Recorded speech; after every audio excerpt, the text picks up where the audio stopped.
podcast out of nowhere. You've already live. It's already, yeah, it's going. Oh, that's interesting. Yeah, it says live because it was scheduled. I was gonna clear the drinking game idea I had with you guys before we just started talking about it on air. Well, why don't we talk? Yeah. Is that a secret that we need no, I just didn't know if you guys were okay with this. So we're gonna have a drink every time somebody, and this is just gonna be a thing. Every time somebody references an anime or they reference a lit RPG book that the rest of the group hasn't read. So if you haven't read the book, Ramon, you're going to be the most sober guy here. I apologize. Yeah, that's what I'm thinking. I'm like, yeah, I'm so. Oh wait, if you haven't. This is Stacy. If you haven't read the book, take a chug. Is that a fair game? Yeah. Okay. Sure. We already got 11 viewers, 10 viewers. Hey, so guys, if you're watching at home, you can drink with us.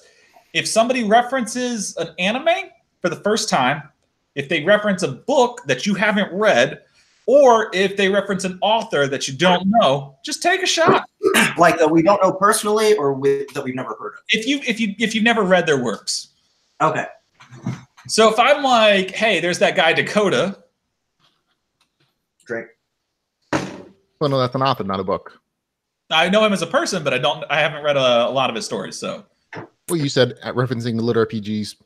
Like story, I assume, not just the author's name. I think he said author too. So author, anime, or book. Okay, author, anime, and or book. Fine.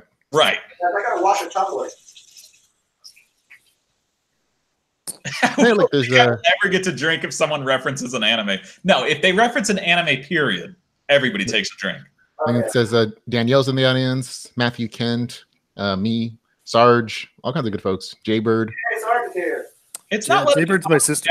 Yeah, that's what I figured. Like Jay. Oh, okay. Yeah. Hey, Jay. I usually get to pop out the chat, and it's not letting me do it that time. There we go. I got it. All right. So we're doing Drinking with Charles, and I feel like I should be a decent host and let you guys know who we're drinking with. The first person is, of course, the most important person. We're drinking with alcohol. It's for right now, I'm starting with Long County crappy ass Cabernet from D.O. Val. I don't even know where the hell it's from. It's from some random place. And then as soon as I finish that, Red Diamond. So this is the most important person. This is my alcohol. The second most important person would be, of course, the guest for today, and that is Xander Red Mage something. I don't even know your last name, dude. I know you as Xander the Red Mage. There you go. Boyce. Oh, Boyce. Okay, that's why I don't know it, because I can't say it and I forget words I can't say. It's like voice, only with a B. Yeah, it doesn't seem that hard to me. Who would do that? Yeah, so I'm Xander. I wrote a book called Red Mage, or a series called Red Mage with a book called Advent. I'm writing a second one called Temper. And I wrote another one that I'm hopefully going to do on the side called Tall Rock. So. I'd like you guys to know that his job class requires you to get the black mage and the white mage. You have to level them both up. You have to get swords equipped. You need to have some basic healing, but a lot of damage. It's a very, very complicated and required process to become Xander. But once you finish that, you get to turn into Xander Red Mage. So yeah, those prereqs are a hassle, but yeah, the results totally worth it. Sarge just reminded me I have a responsibility I need to take care of.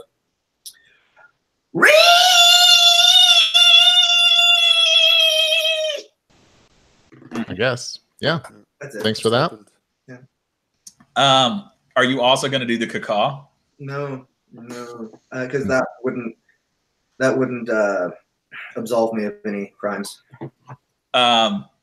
Remember that time that you said you were going to learn how to do the cacao? Yeah, but that wasn't a crime. That was just, a misdemeanor. Yeah, so, that's still. Xander, what are you drinking tonight? So I am sober, so not alcoholic, but Henry Weinstein's Vanilla Cream. Oh, nice. Good choice. Yeah. I'm Ramon Mejia, for the folks who are wondering. Host of the Little Bitty Podcast. I'm drinking cranberry, 7-Up, and some Absolute Vodka. Who's a proud sponsor of nothing to do with us, but good stuff. It's Absolute, the best RPG vodka. Yeah. And I'm Jeff Hayes. I am the dude who made the Sound Booth Theater company that does audiobook stuff. And tonight I'm drinking Nappo Castle 14-year. So, cheers. Cheers. Cheers. So before we get started with anything, how are you guys doing today? Like, do you guys have a good week in terms of anything random that occurred, noteworthy? Random? Yeah. You guys have a good Random week stuff. I can't. Noteworthy. If you don't have anything, we've got a whole ton of questions because I crowdsourced this time. I was like, I can be responsible and actually think of my own questions. I could just interview on the fly, or I could let the people in Spoiled Rotten Readers come up with the most obnoxious questions possible. And I went with that one. No, like Dakota's in the audience. See, we were just talking about you, Dakota. Yep. Oh, yeah, Dakota. Hold on. Let me take another drink. Yeah. If you haven't read it, or if you have read it. I think it's you haven't. You haven't? Oh, okay. Sorry, man. The book of his I have not read. And I know which book it is, or the book series I haven't read. I started on the Divine Dungeon one. I was going to start with the Ritualist. I started like chapter 2 of the Ritualist, and then I went back to the Divine Dungeon because I was like, it was the guy from T-Rex. 2 more references. Now there's a 3rd reference, and we've all read them. Is that what we're saying? Rexus, I've read them all. I've read them all. Yeah. Rexus, Completionist. But yeah, I feel like Jeff should be drinking. But yeah. We didn't drink when we mentioned Jay. Oh yeah, that's right. Siphon? I can't drink again because I've read Jay's stuff. Jay who? Jay Boyce, his sister, who were the Siphon, Touch of Power. Siphon, yeah, Touch of Power. I was thinking the second part of it. Yeah. Oh, I'm gonna get smashed. Yeah. Yes, that is the idea. Also terrible. I'm gonna so say many authors here.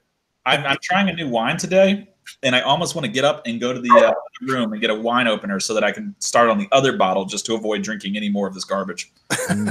So bad.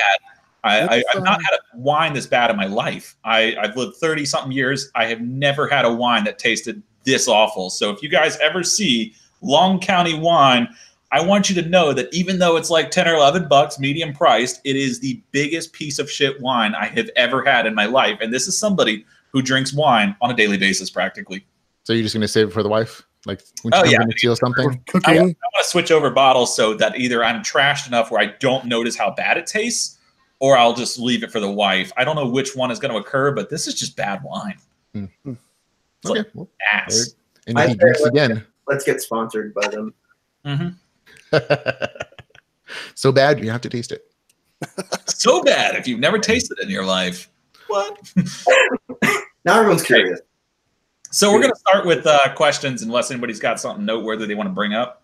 Yeah, working on stuff all week long. I have the podcast, Little Bitty podcast, Little Bitty audiobook podcast, Keep Ice podcast, and then that's kind of my week every week. What was your favorite book this week? This week I'd have to pull it up, but I want to say there weren't a lot of amazing things this week. A lot of like moderate 7s or like slightly disappointing. There was one surprise that I thought was going to really suck, but then it didn't. I was like, oh, this is not horrible. It was Alternative World Online Volume 1. I'll pull up a picture and share it with everybody if they want to. Is that the one with the 2 swords? It is the one. No.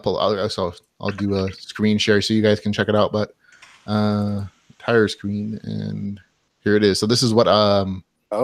Yeah. It's like I said. It's like a real like simple cover. Like you can tell that they got it off some site, added some words to it, and neither the cover or the summary tell you anything about the story. So I thought, oh, this is not going to be good. And when I started reading, I'm like, oh, this feels like a translation of something. And it starts off like sort of online, and then it turns into like this vampire story where the main character is a vampire, and it's like this sort of evil bad guy thing. And I'm like, oh, this doesn't suck after all. And there's like several twists in the story where it's like, oh, that's a seriously evil thing I didn't see coming. And I was like, oh, okay, not totally terrible. It's very like crunchy, and it's very slice of life, but still, I'm like, oh, okay, not as bad as I thought it was going to be. And that was enough for me, I guess, this week. I like the idea of a vampire, and you don't see them a lot. And I think I've actually was reading a story recently. I don't know if you've heard of it. I'm going to go manga here, but Dungeon Master just came out. and they're being translated by Meraki Scans, which is a group that I trust. So I was like, okay, I'll check it out. And the main character doesn't have a body that's permanent. He gets moved from one dead corpse to another because in this world they have soul stones, and I thought it was really cool. So like when his body dies, he ends up getting picked up by a guy and then put into another body with his soul stone, and so he keeps getting transferred. And the goal is to eventually be able to acquire like a vampire's body, and I thought that was awesome. I was like, oh, cool. It's going to get here one day. Yeah. Huh. Sorry, you were just talking about vampires and lit RPG, and I was like, this is what I've been reading that is going to have that in the end, but not yet. He's still a zombie. Good story. Haven't read it. Totally drinking. There you go. Yep. Drinking. Okay. So I'm going to start off with the first question, guys, and this is brought to us by Bird Girl, also known as Cindy Cope. Kopek. Yeah, Cup. Cindy Kopek. Let's just call her Cindy. We Yeah. don't need a last name. I've never put last names in my books. I don't know why I'm mentioning them on the podcast. Which Muppet are you most like? And if the plural of mice is mice and the plural of louse is a louse, why isn't the plural of house heis? Oh, I saw that. Deep. Oh, yeah. Okay. That's deep. We'll start off with the first question, I think. What Muppet are you the most like? Wait, shouldn't we be answering this for each other? Oh, that's a better twist. Okay, I'm gonna go with Jeff. You're kind of like Animal. Okay. I can see You that. love music and you don't give a fuck about anybody. You're gonna play your music no matter what. Okay. I know this. 30 minutes of listening to your guitar, you're gonna play your music no matter whose feelings you hurt. Okay. I'm gonna say that Charles is like the Swedish chef. Oh, see, I was going to go with Sweetums myself. He doesn't shut the fuck up, and it's kind of hard to understand what the hell he's saying most of the time. Oh, I can see that. Both of those are good points. I think mine is more like visually accurate. Hey! Sweetums, yeah, The guy next to the understand. Big Muppet is you? I could be Mario. Dragon Con? Yeah, that's me. That's me and Charles. We did a whole like extra podcast. It was live. It looked just like that.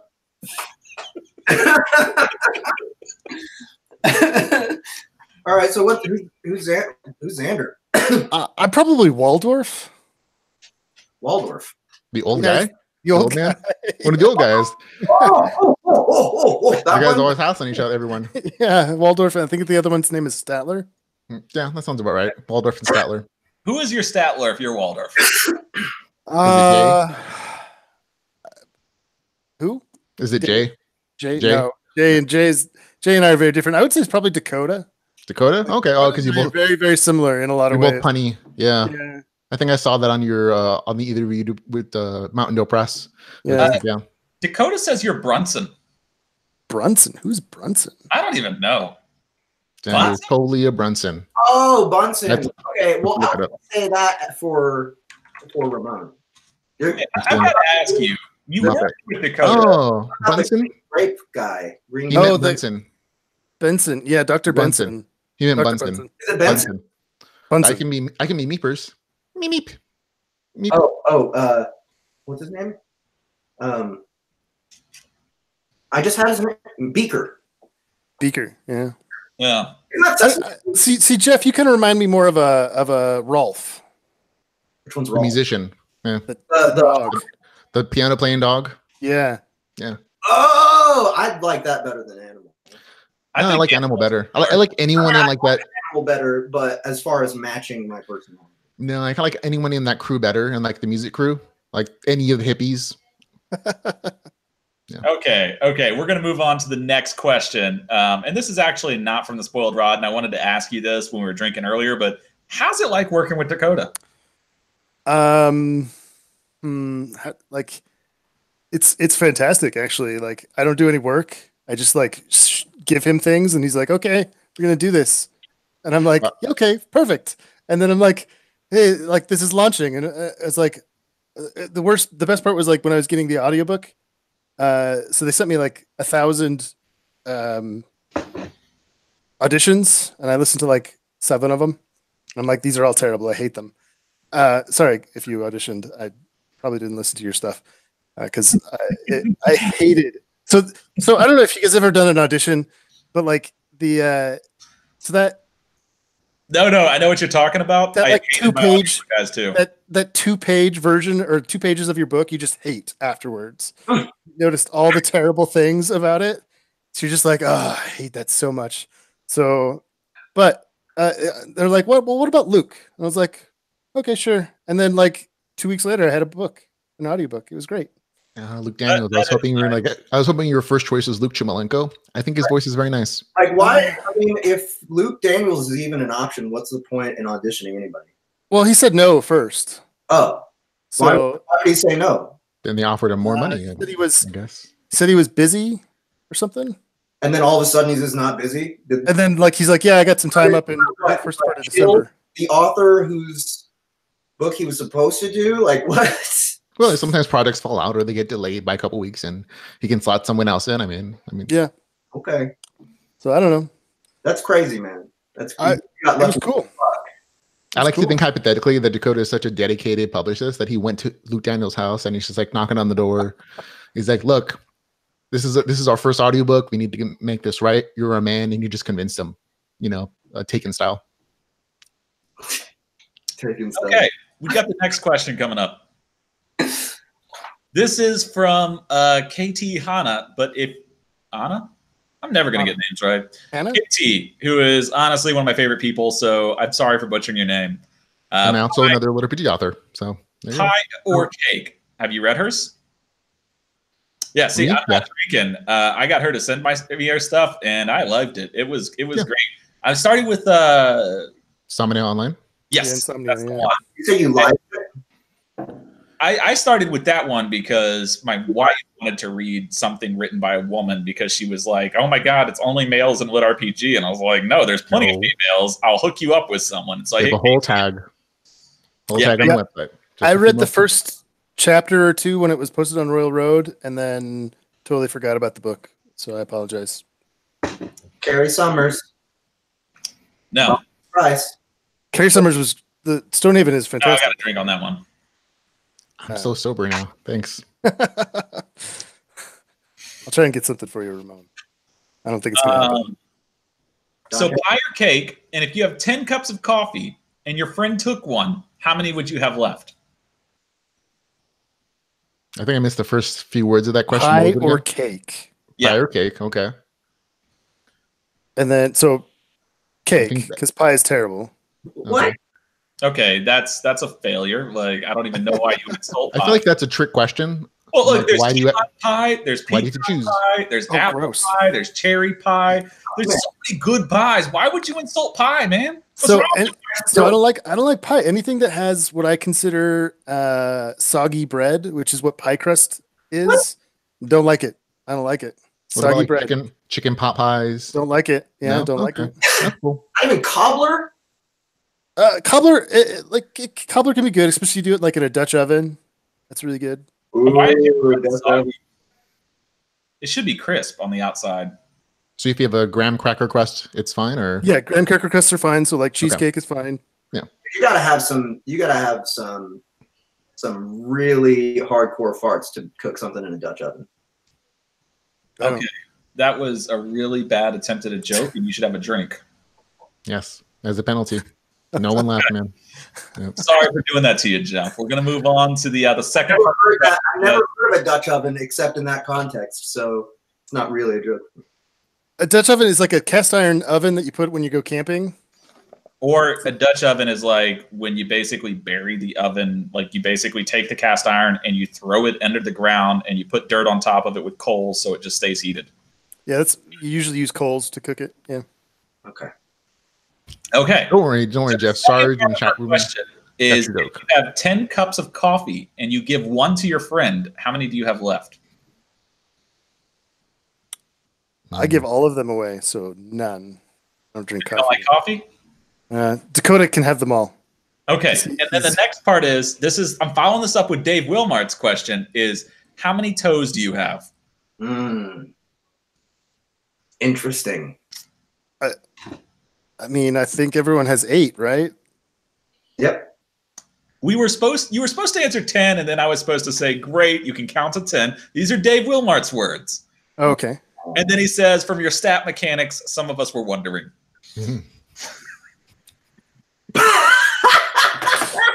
But then you messed up the counting to 10 part. So I guess you answered the question. Everything is fucked. We can't even get the coffee right. You're like, I can't do the counting for 10 minus 1 or how many toes we have. So it's like, well, now we know what happened to the stat mechanics. So what would you have said if I had said 9? We were counting on you not being able to say that, according to Spoiled Rotten readers. I've sent you the thread ahead of time. You could have seen these questions in the prep. I did. Okay, we have another one from, it looks like Ramon actually asked this question. If you could give your younger self advice, Ramon, why do you got to ask serious questions? Yeah, you asked for actual questions. I thought this was at least partly a serious, like, question. All right, I'm taking a drink for you. Me too. Yeah, you should all drink unless you read my stuff. I've read your stuff. Everyone's drunk. I've read your stuff. Yeah, your book was one of the first ones that I actually read in the genre. Thank you. Okay, I see how it is. It wasn't the Bathrobe Night? I didn't hear about Bathrobe Night until like I'd been in the genre for like a year. Okay. Shame. Show me Mr. Bungle shirt. We're going on to the next question. It's by Ramon. If you could give your younger self advice, what would it be? And what was the one thing that you go from thinking about writing to actually doing it? Like, what made you actually write? So you asked 2 questions in one. So advice to younger Xander would be don't visit Katie. There you go. Simple. I like it. Go on. Yep. This needs like explanation. You can't just be like, don't visit Katie. I think that's all he ever gives. No explanation ever. It's a giant mystery for the whole podcast. That's the big question. It's like Lost. Rancher? This is like the questions for the entire series of like interviews. Like, don't visit Katie, and that's our theme for the whole So don't visit Katie. And then as far as what made me change or what made me want to write was well, the question was specifically what made you go from thinking of writing to actually writing. Because to me, I do these interviews a lot of times for my own podcast, and I think that's one of the big poignant questions that kind of tells you what motivates an author in a different, asking the question a different way. So what event or what thing made you go from thinking about writing to actually writing a thing? So I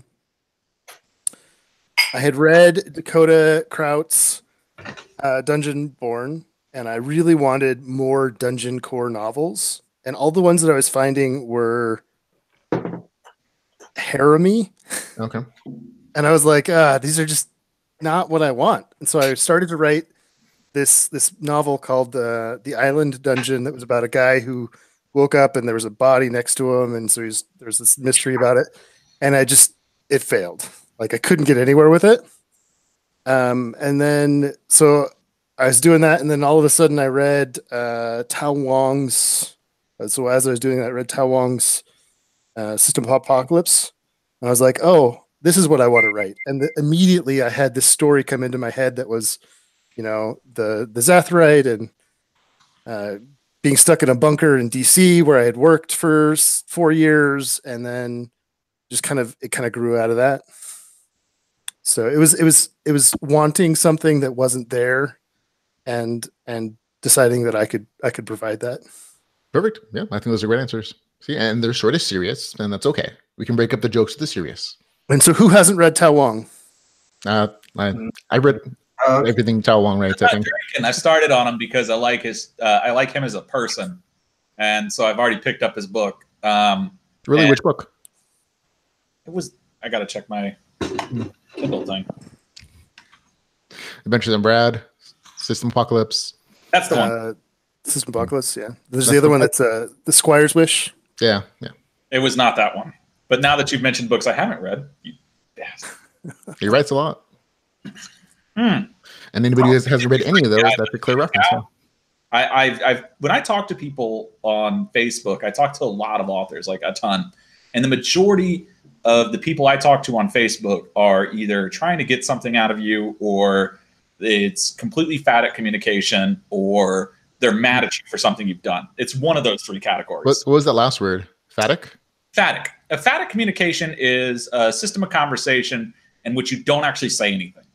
Like, how's the weather? The weather's nice. It's an exchange of pleasantries in which no information or expected relevance is to occur, but it's a social necessity in order to have this communication and sort of like a recognition that you've conversed with the person.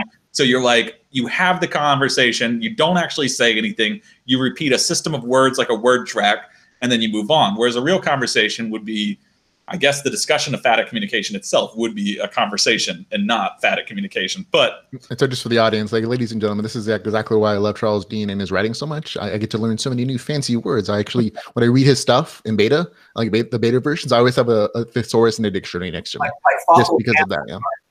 Yeah. Sarge, you nailed it dead on. Phatic communication is useless small talk, but it's necessary. It really is to keep a society going. So I have either the people who hit me up with phatic communication. I've had the same person talk to me about how they want to drink with me or they want to have bacon with me like 20 times. We never actually do anything. There's no real plans made. It's just the same looped conversation. So either they want something from me, it's phatic communication, or they're mad at me. Third one happens all the time. I cannot tell you how many times somebody's like messages me and they're just like, Charles, I want you to slit your wrists and die. And I'm just like, wow. And I thought I had people who were mad at me sometimes. I don't have any, knock on wood, I don't have anyone that hates me that much. Wow. I hope by the time I die, I can reduce the number of people that want to murder me to less than 100. That way, the suspect list will be small enough for the police. But then I talked to Tao, and this guy not only goes out of his way to make conversations interesting and or he's just incredibly interesting to begin with, but I've never had the same conversation twice with him. He's always nice. He's always supportive. He's always like relating stuff to you. Like when you meet an author, it's that doesn't fall into one of the first three. It's always incredibly refreshing. And I'm going to just have a drink in your honor. And shit, this bottle's emptying really fast. Nothing left for the wife. And yeah. Oh, did you keep drinking? Also another person that. You don't have like enough other wine? Yeah, I have another bottle. So why? Because I don't want to get up to get the wine opener. Okay, perfect. So yes, Tao Wong's a very nice guy. Really nice guy. Sorry for totally derailing that is a random excuse to talk about a random author that's not here and doesn't watch my podcast. So he has no idea this will be said about him. Just leave it. It's like secretly Charles just trying to get everybody in chat room drunk. I think it'd be cool if we talked about this dude Xander Boyce some more. Yeah. Okay. I don't know. Another question for him. Not really very interesting. So. Okay, but so how did you even hook up with Dakota? All right, so that's actually a funny story. So I was posting Advent on Royal Road, and my sister had decided that she wanted to write a book. So she posted Siphon on Royal Road as well. And Dakota actually approached her and was like, hey, I'd like to publish your book. And she's like, oh, well, that's cool. And then she like came in and like bragged about it. She's like, oh, this author that you like came in and approached me, and he's just like, he wants to publish my book. And she's like, who is this guy again? And I was like, oh, it's that book that I told you to read that you didn't. And then I like how you called her out just now. Like, you get revenge for the fact that she got published by him before you did. So then she's like, they were talking, and I guess she said that my brother also writes a book.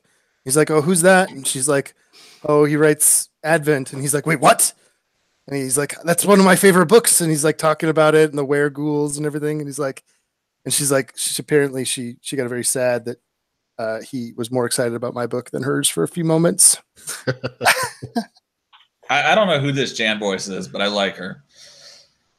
And then that type of like grumpiness when like somebody's approaching you and then they're secretly interested in your sibling. Like, I've been there, I've gone through that. My little brother may be more attractive than me, so I'd bring a girl home, and then like my little brother would show up and I'd be like, God damn it. Been there, man. I know what she's going through, and she's good at my book now. So then she was like, he wants to call you. Oh. And the rest is romantic honey history. Yeah. Yeah. We met in Vegas, and it was a magical week. Yeah, it was actually. I missed you by like a day. I came in on a Tuesday, and I think you were there on a Monday for that conference thing. We left Monday morning or Monday evening. Yeah. Okay. Wait, what does your sister write one more time? I'm just gonna have a drink. Siphon. Touch of power. For this one, it's the one with like the little crystal-looking figures on it. Yeah, it's got a butterfly. Just got a hand think about it afterwards because I'm gonna forget. Sure. Maybe there may be alcohol involved in the reason why I'll forget. We'll find out. Would you how many zombies would Rob Zombie rob if Rob Zombie could rob zombies? All of them. All the zombies that Rob Zombie could rob. How many is that? Don't make me look at my own face, man. Don't do that to me, Ramon. So there's Siphon Touch of Power for the folks who want to know about it. And yeah. We should probably show Avid Mage as well. What is this Lit RPG Pod 154? There we go. And there's Xander Boyce's Advent Mage, his cover art too. I think Advent Mage. It's a different book actually.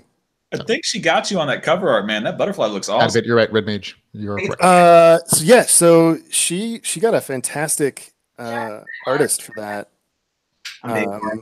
Very, very jealous of that cover actually. So yeah. But there's a butterfly on the right, Mark. There's a phoenix in the center. So looking at comments, sorry. Mark Carlson, who wrote World Tree Online, fantastic novel. Also can't drink to that one, but yeah. I feel like Charles should.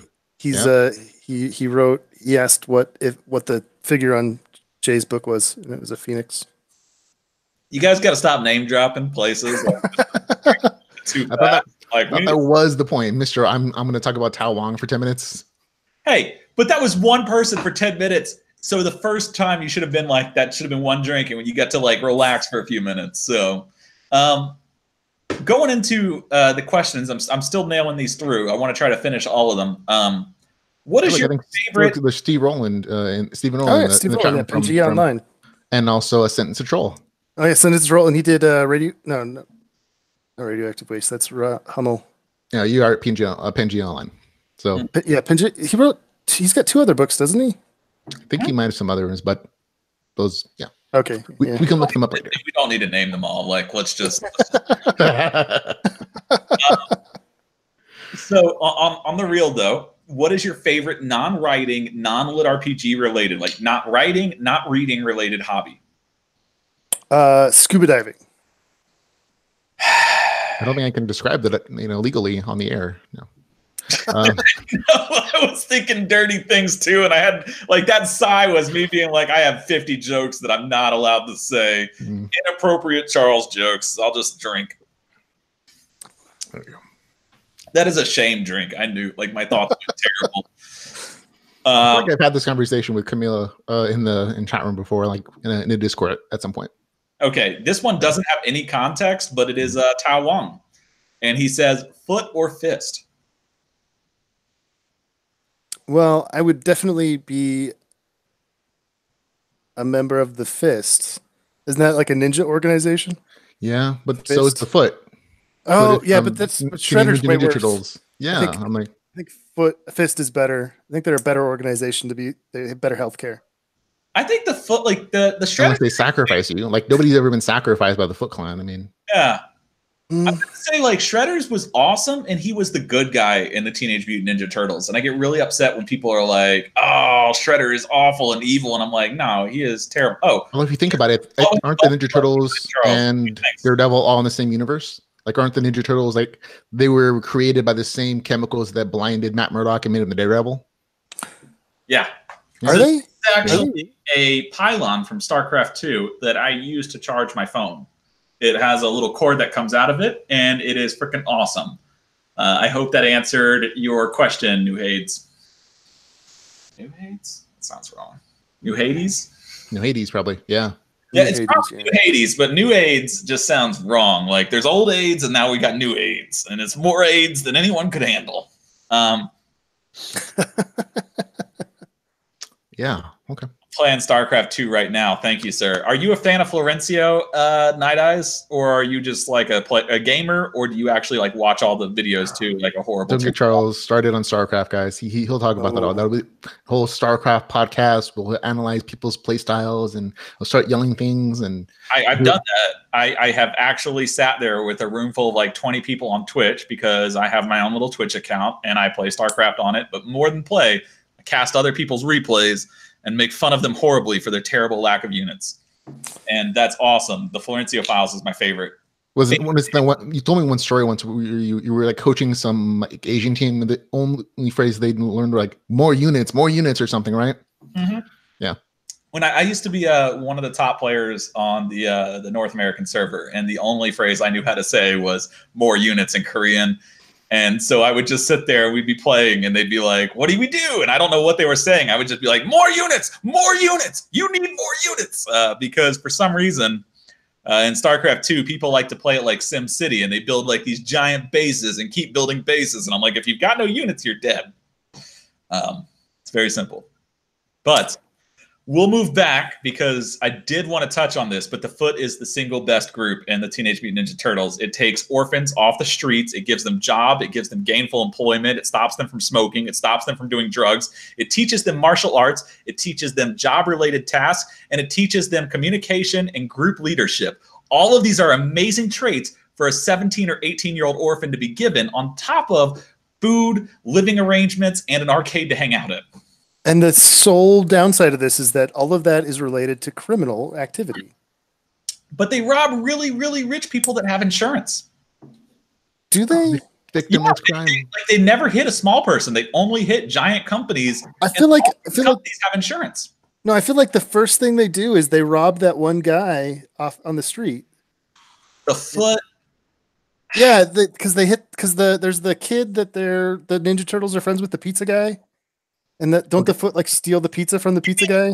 I feel like that same exception could make like 100 times more for the hand though. So I'm like the fist, yeah. Well, let's be fair. The guy who's all like, "Ooh, they stole my pizza." Is he really a reliable source of information, considering he goes around with a hockey stick attacking people for no reason at all? It's hit somebody with a hockey stick because they're dressed like the person that he doesn't like. That's rude. No, it's not the same guy. You're talking about Casey. Yeah, I'm thinking of the show. Like, are we thinking of different stuff? He's like a random Asian friend that they used to infiltrate the Foot. No, he was a tall white guy who. Yeah, Casey was. But the pizza man was. I'm talking about the original Ninja Turtles. You know what? We're gonna have to bust this out sometime and go through this because I'm 90% certain you're wrong, but I'm also 90% drunk, so the margin of error is pretty heavy. We'll go back through this with evidence. All right. At the moment, the chat is telling me that I'm right. Just saying. The chat is telling you that you're right. Well, the chat is wrong if I say they're wrong. Watch this. You're wrong. There we go. Chat's wrong. What is your favorite bacon? And are you? Oh wait, I'm sorry. I've got to ask these in order. What is your favorite bacon? Is there kinds of bacon? Yes. Crispy. Oh my god. Are you an alien? I kind of go with Oscar Mayer thick cut, but that's me. I honestly, I'm not a big bacon guy, so I don't. Okay, well, that's another way you're wrong today. Yeah, that's true. Way to make him feel welcome, Charles. I mean, this is me. So there's like 3 books that are like there's like 3 books where there's like characters that love bacon. So there's like Underworld by Paulus Thorne, and then Charles's books, and then there's what was the third one? I don't remember who the third one is because I only know Paulus Thorne. Yeah, but the 2 of you have your little. Have you read all of Paulus Thorne stuff? I guess that's the question. Yes, I have. Okay, yeah. Well there you go. I've only read one of his stuff though. Does that mean I have to drink or not? Was it Underworld? Was it Underworld or was it Codename Freedom? Yeah. Oh no, it was Codename Freedom. Oh, so then you missed Underworld, and that requires a drink. God dang it, you dog. With Codename Freedom, I read it, and then I called him up about it, and then we haven't talked since. Oh, it's too bad that he got busy. No. Yeah, he's got his second kid now, I think. Yeah. No, with me, I have a habit of like, if I don't like something about a book, I have to talk to the author about it. Like, which is why I don't read books by authors I know if I can help it. If I don't know them super well. Like, so with Blaze, I can read a book by him and be like, Blaze, we need to talk. With Hunter, I can read a book by him and be like, wait a second, this is James Hunter. I probably shouldn't call him. Why you have its cell number? I don't know, but go on. Because I don't know. Actually, I think I call people through the Facebook app on my phone. Oh, okay, yeah. I don't like to use my cell phone because like the actual cell phone runs off the bars and they're always terrible. Yeah, and then Charles does this to me. He'll read like a version of mine later after it launches. I'm like, you should have mentioned these when I asked you to beta read. And I'm like, thanks a lot, man. I appreciate that. I didn't know the time schedule. Mm-hmm. You had both of those people editing on it constantly, and I got tired of like seeing the paragraphs move. That's why it's called a beta read, not a finished product read. I know. I just hate following behind Josh and Richie. They're always like weird about crap. So yeah, there is actually multiple types of bacon. I can give you a lesson on bacon if you ever need. I actually like I like Canadian bacon. I've had bacon in like England before. Bacon, it's real wiggly, man. Yeah, like the bacon in England's real wiggly. Canadian bacon is not bacon. What they do is they take a standard ham hock and they braise it and then they let it soak and they get it all like nice and lathered with the rind and stuff, and then they just cook it. It's ham. It's not bacon. Bacon specifically comes off of the belly and potentially the side. So if you use the hock or the main part of the ham, it's not bacon. So what's the difference between bacon and prosciutto? How they cure it? Is that it? Because when I was in California, they would I put prosciutto on stuff, and I'm like, this is just bacon. Why are you? So prosciutto is and it isn't just bacon. You can use a belly cut to make prosciutto, but it's how they cure it and it's how they smoke, like and how they smoke it. Okay. And there's two ways to smoke bacon. One of them is wrong, and the other is with an actual smoker. Is Jeff eating bacon? No. A lot of companies nowadays use liquid bacon or liquid smoke, and I really freaking hate it. It's just disgusting. To Jeff and his bacon. Lack of bacon. No, he has bacon, isn't it? It's bacon. Yeah. See? But yeah, prosciutto is not smoked. It's served uncooked. It's delicious. I freaking love it. Okay. I enjoyed it. The only place I've ever really had it was California, because they had all sorts of fancy stuff in California. Yeah, have you ever had a pancetta or whatever they call it for the Italian bacon? Not by name. It's basically they use peppercorn and cloves, and it's freaking amazing. Sounds good. Yeah, you can have they have a really good way to cure it, and I love it.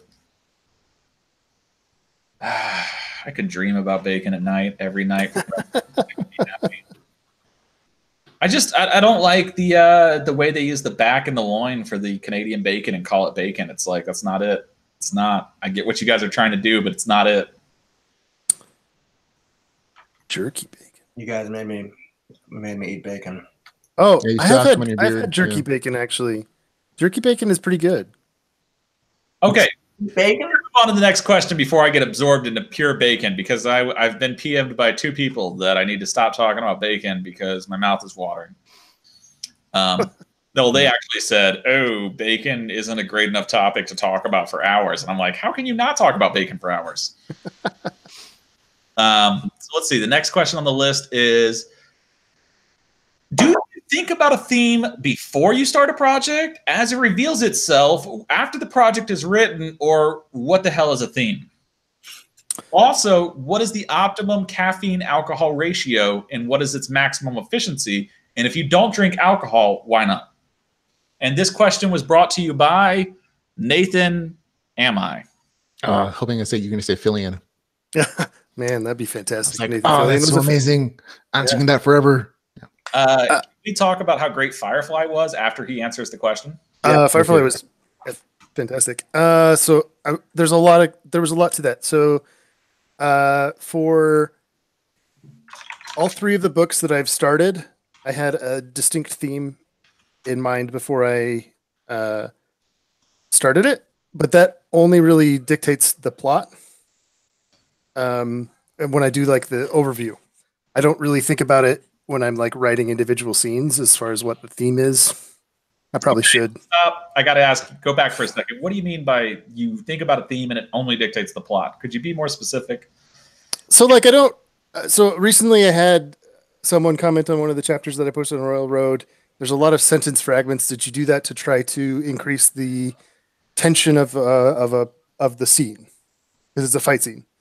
And I was like, no, I just am a shitty writer and I didn't. Yeah, that's my answer to you to that question. Quick question. I'm like, no, I'm just a bad writer. This is the first draft. You get what you pay for. Yeah. So yeah, the theme. So for example, the theme for Advent was, well, really the theme for Red Mage was supposed to be, really theme. I guess it wasn't really a theme. I don't know. The last part of that. Oh, what's the theme? Yeah. Yeah. I mean, I really hated all of my English classes where they're like, what did the author mean when he was talking about these blue apron or these blue curtains? The curtains are right, because it's very subjective, right? Yeah. So I don't know. I think that a lot of people read into things a lot more than they need to. I feel like there's somebody I know that has a writing degree that could tell you about this. Jeff? What? Jeff, you know anybody who has a writing degree that could tell you about like what the blue curtains mean?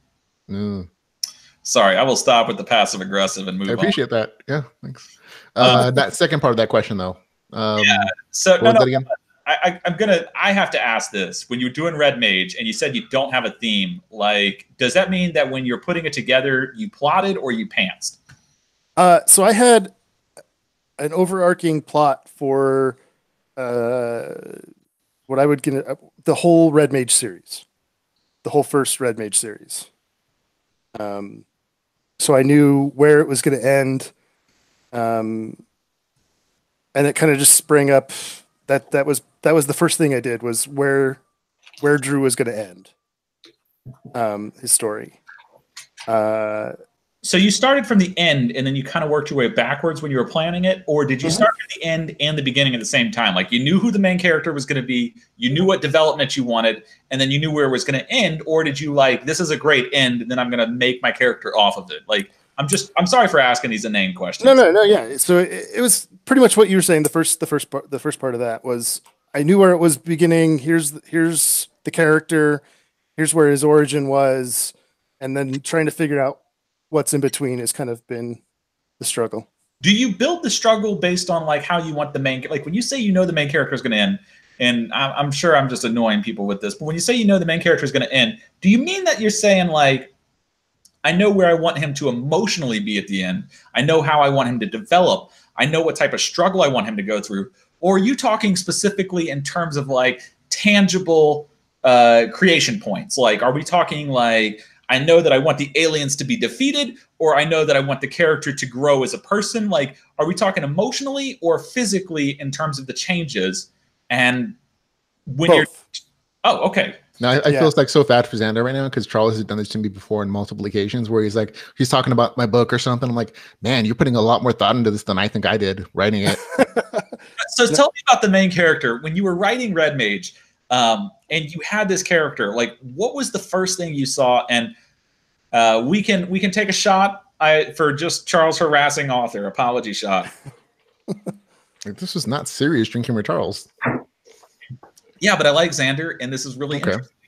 This is interesting to me because how people come about writing is I've never talked to people that have a very similar process to me, and it sounds like he does it mostly like I do. And that's really cool to me because I start with how I want the character to develop, what struggle I want him to go through emotionally, then I try to build an arc around it. And so when he's talking to me, I'm like, wow, this is very similar, and now I'm very fascinated.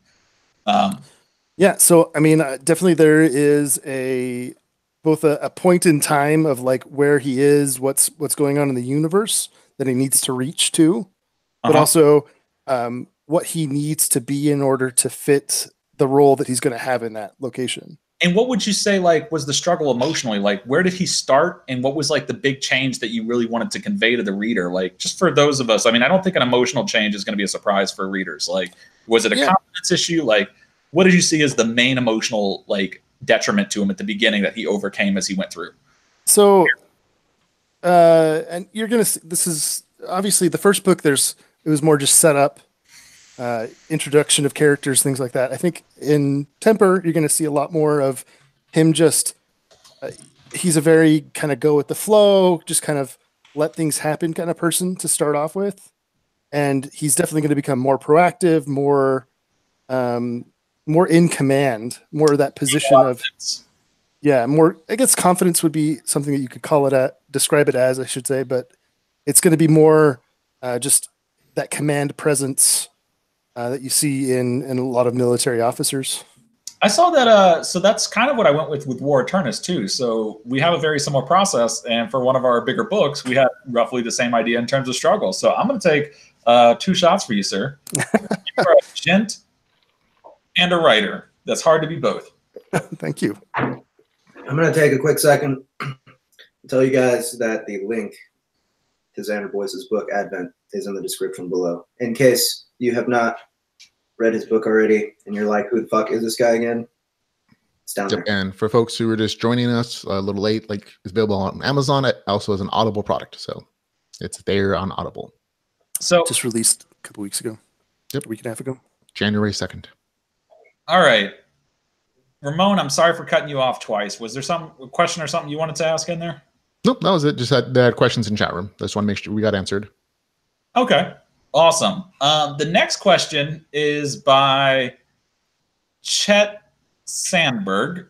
I know his first name is Chet. I never know how to say his last name because I always feel like it's Zoidberg, and my head goes Zoidberg, and then I hear him go and run off the screen sideways. So, like, I mean, he's a friend of mine, so I feel like I can get away with saying this. He's a funny guy, but his name reminds me of Zoidberg because, yeah. Wow. And it's, if you could write in anyone else's story world or game world, which one would you choose? Actually, I'm going to pause that and let Ramon ask a question because alcohol I ran out of and I need to go get more. Can you guys give me 1 minute? No. You have 30 seconds, sir. Go. Time. I was throwing up a free audiobook code for Xander's book for anyone who wanted it in chat room so they can go enjoy getting it. They're going to be stabbing each other for that shit. Knife fight. Please record it. Yeah. Because this doesn't show up in like the regular one, in the finished version, I think. So only folks who are here live, I think, will be able to get a chance to get that free audiobook code. That's there. First one who grabs it, there you go. Is Xander trying to grab it right now? Is that what it looks like? Yeah, I don't see it. Yeah. I don't see it. I need to hear this thing too. I was gonna say I could give one away too. I don't. Oh, okay. I'm like, I thought you had like free Audible codes when. Yeah, I do. I haven't given any away, and I keep feeling this would be like a good opportunity to do that. So kind of beat me to the punch. Oh, sorry, we'll give another one away later. I was really trying to give them to Camila. She's like, it's in my wish list. I'm like, oh, here you go. Here's a code. We got plenty. So there we go. Yeah. Okay. So questions for Xander. So we talked a little about your process already. Now I'm shifting into audiobook podcast interview guy at this point. So we talked about your process a little bit. We talked about how you hooked up with Dakota Kraut and Mountain Dew Press, who is a wonderful company to work for. I've heard their story of like how they found you. I think yours is much more colorful. So there you go. But let's talk about how you found lit RPG in the first place, because it's a big genre, lots of stuff there. How did you find it? How did you fall in love? So I was actually thinking about that today, and I'm trying to remember what my first lit RPG was, and I would have to go back and look it up because I don't remember. It was definitely, so I found it fairly early. When I first found it, there was only, I think, 2 books of the land out. So I read both of those. I know those were some of my early. 2 books of the land out would put that at the end of 2015, after the genre had been out for about 2 years in America, but about 4 years overbroad. Okay. So I did read Ramon's first book. That was one of my first ones. D. Russ and Play to Live. I'm trying to think what, it was around that era. I don't remember what my first one was. Chatfield's Marilla series was another one that I read pretty early on. So you found like some earlier guys, and those were all about the same time period. So what about Little RPG though made you like it basically? So I have always been a lifelong gamer. I've always loved games, but I always, at least in the last 10 years or so, felt like there was something missing from gaming that I really wanted. That was, you play World of Warcraft and you don't actually read the quest texts. And so you're just like, oh yeah, I need to go here and kill 10 of these things and then come back and I get whatever I get, and you just kind of move through it in this like very mechanical, kind of lifeless way. And I think that what Lit RPG has done is it's gone in and revitalized the MMO industry and kind of brought back the story and the heart to that gaming community that I really have felt that was missing for the last 10 years or so.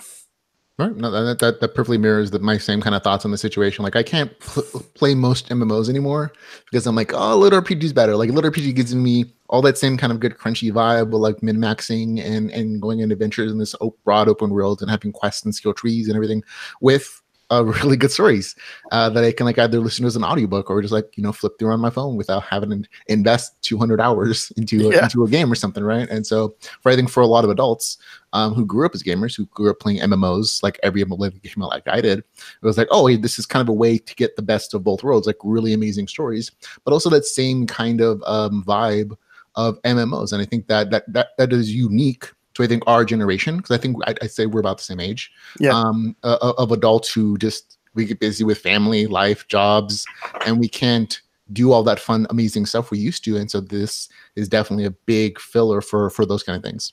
Yeah, I definitely agree. Yeah, perfect way to say that. What you said about people skipping the quest text, the actual story that the developers put forth, because like none of that shit is engaging.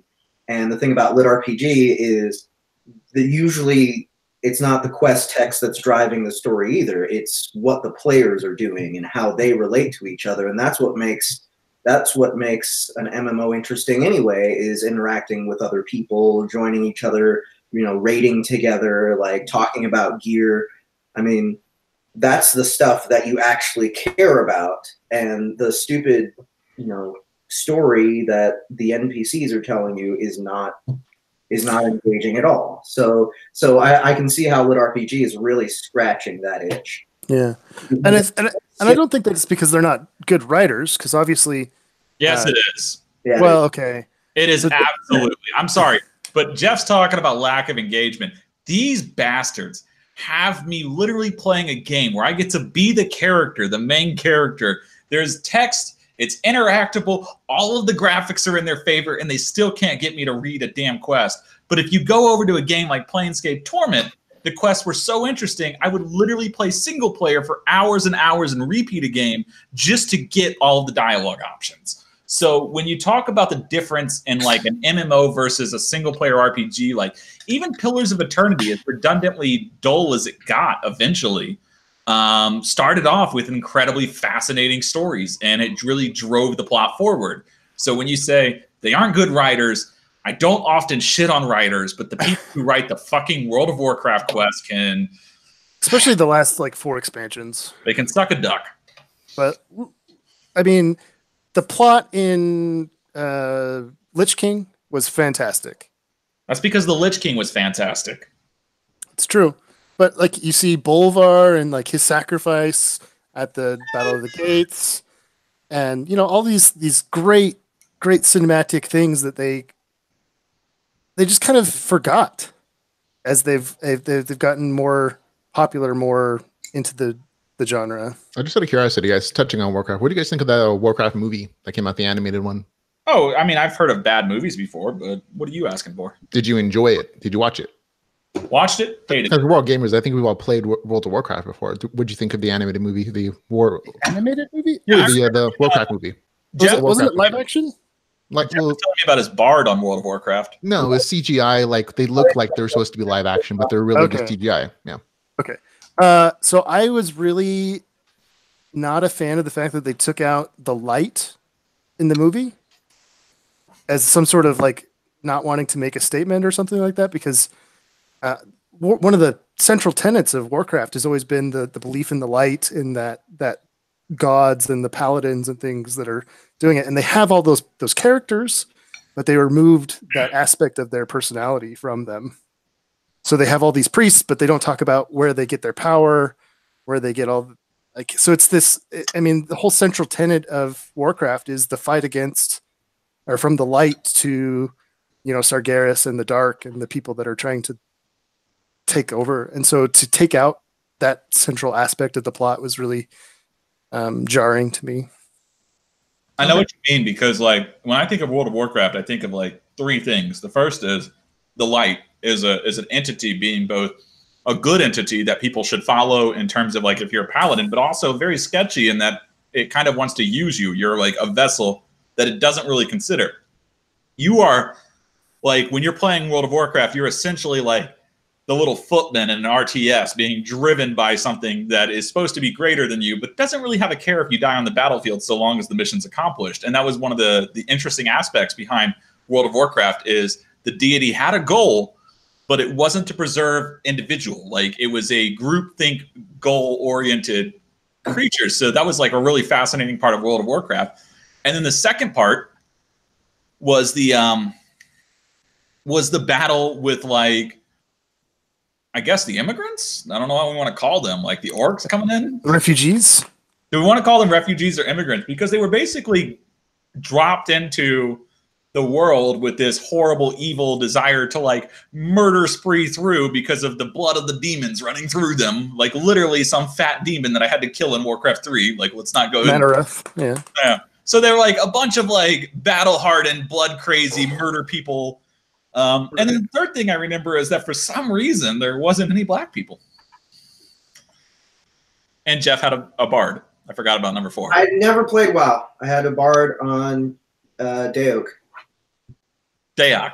Yeah, love that game. That's amazing. But I don't think it was a bard either. I think we've had this discussion where it's like Jeff just calls it a bard, and I think it was something else entirely. No, the only thing that I think had a bard was Tolkien. And he said I would play a bard, and we were joking around about it, but he's never played it. He played Daok, so yeah. Lord of the Rings is the only one that had a bard, I think.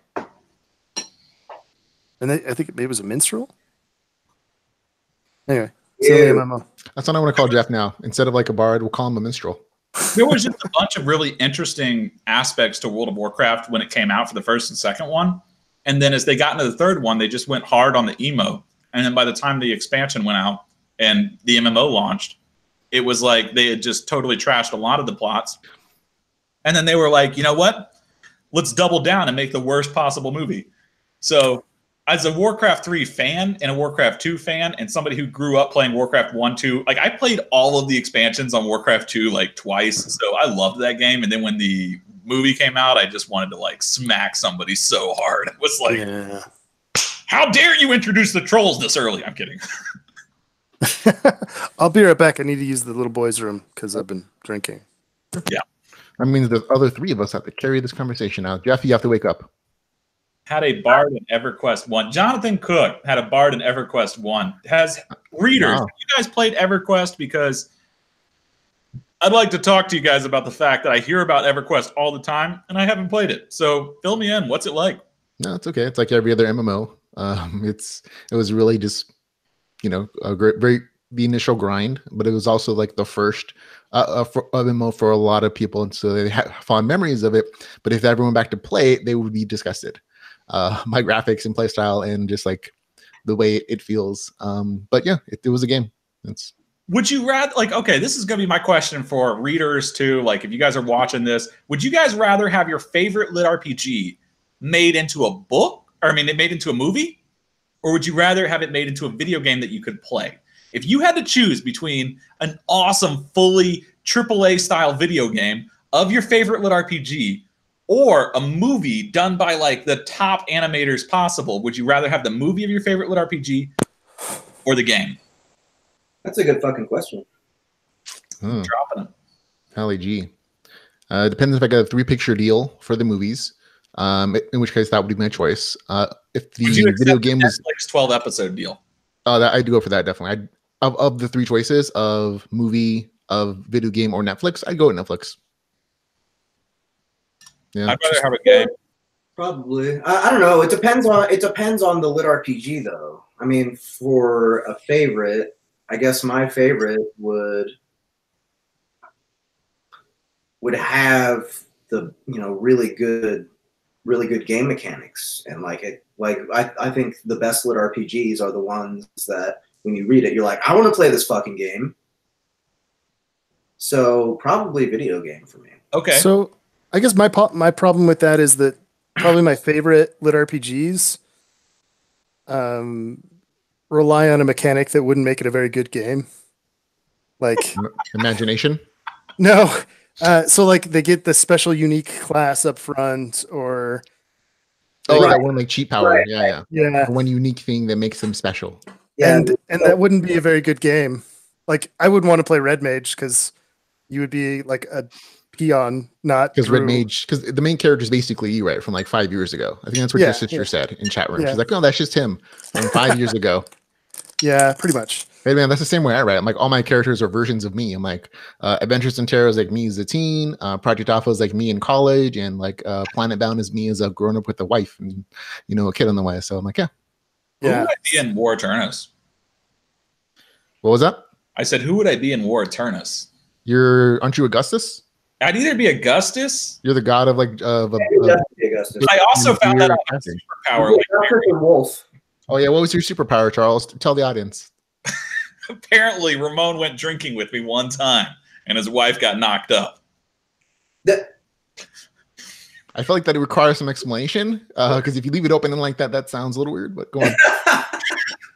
I mean, I'm just saying, Ramon was like, I want to have a kid, and he told me about wanting to have a kid, and they were working on it. Then he comes to Dragon Con with me, and the baby is due 9 months later. All he had to do was meet me in person, have some drinks, and then magic Mary powers where fertility god has been raised. It was the ball massage, wasn't it? It was the balls massage you gave me. Yes, the balls massage. We'll gladly acknowledge your contribution, Jeff. So what are you going to name it? The child's name will be Gabriel Fibble Mejia, apparently, according to Dave Wilmarth.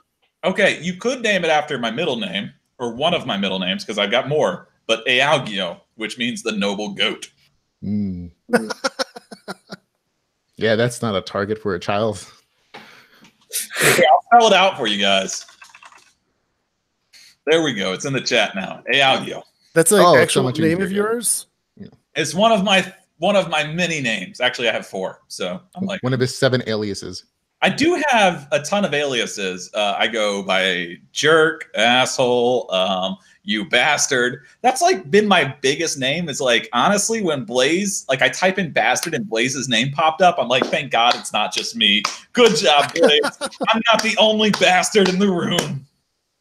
Well, it's like that's what Blaze calls his followers who follow on one of his fan pages, like his glorious bastards, I think.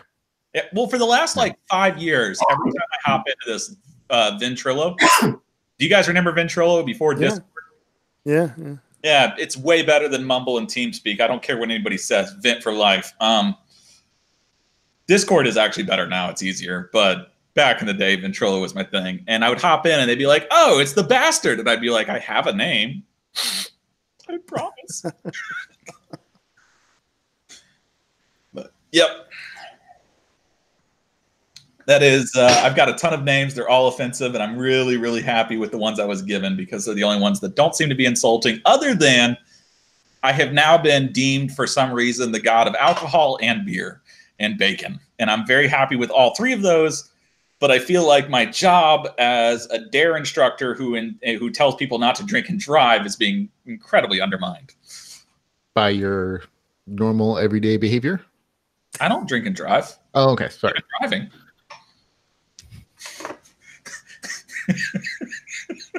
Come on, Ramon. You can't drink and drive if you just don't drive. There you go. Stay in school, kids. Stay in school. That's what we all say. We all got college degrees and we write from home now. Yeah, I don't have a college degree. Oh, okay. I don't either. I thought you went there. Weren't you were a music major? Did you get like a music degree? I went to UMKC Conservatory of Music and I dropped out. Oh, you never finished. Yeah, 50% of us have a college degree. But that's the issue, Jeff. You didn't finish. Which 50% it is would surprise you by how dumb we are. I mean, I went to school for like 7 years. I don't have a degree though. How? It was like during WoW's heyday. Let's just leave it at that. 7-year senior. Did you ever stay up till 5 a.m. playing Warcraft 3 or StarCraft 2 or something, or StarCraft 1 back then, and almost missed class, only to have to stumble into class on a bus drunk, and manage to sit through the entire thing, and then have your teacher give you shit for being so plastered that he could smell it from the back row? No. Man, high school must have been rough for you, man. High school was rough. Yeah. I used a bus in college because I just don't believe in driving. It's a terrible thing. I agree. That's why I don't drive either.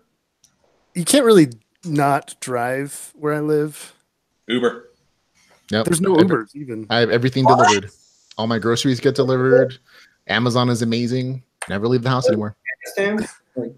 I have to be honest. Dragon Con was the first time I used Uber, and as soon as I used it, I just realized that I never had to drive again, and that was like the greatest feeling in the world. Pretty cool, except when you have a nice car. I have a nice car, sir. Oh, really? Yeah. It cost me like 42 grand. It better be fucking nice, and that was back in 2003. Wow, Whoa. that is nice. I don't think my house cost that much. I worked a construction job back then, so wasn't hard to actually make money. That was before them immigrants took my job, and I had to go to college and say something offensive online. Yeah. So what is your car? What is your car? I have a fully loaded, I got the fully special edition loaded Nissan Maxima, like just decked out with everything you could possibly put on it.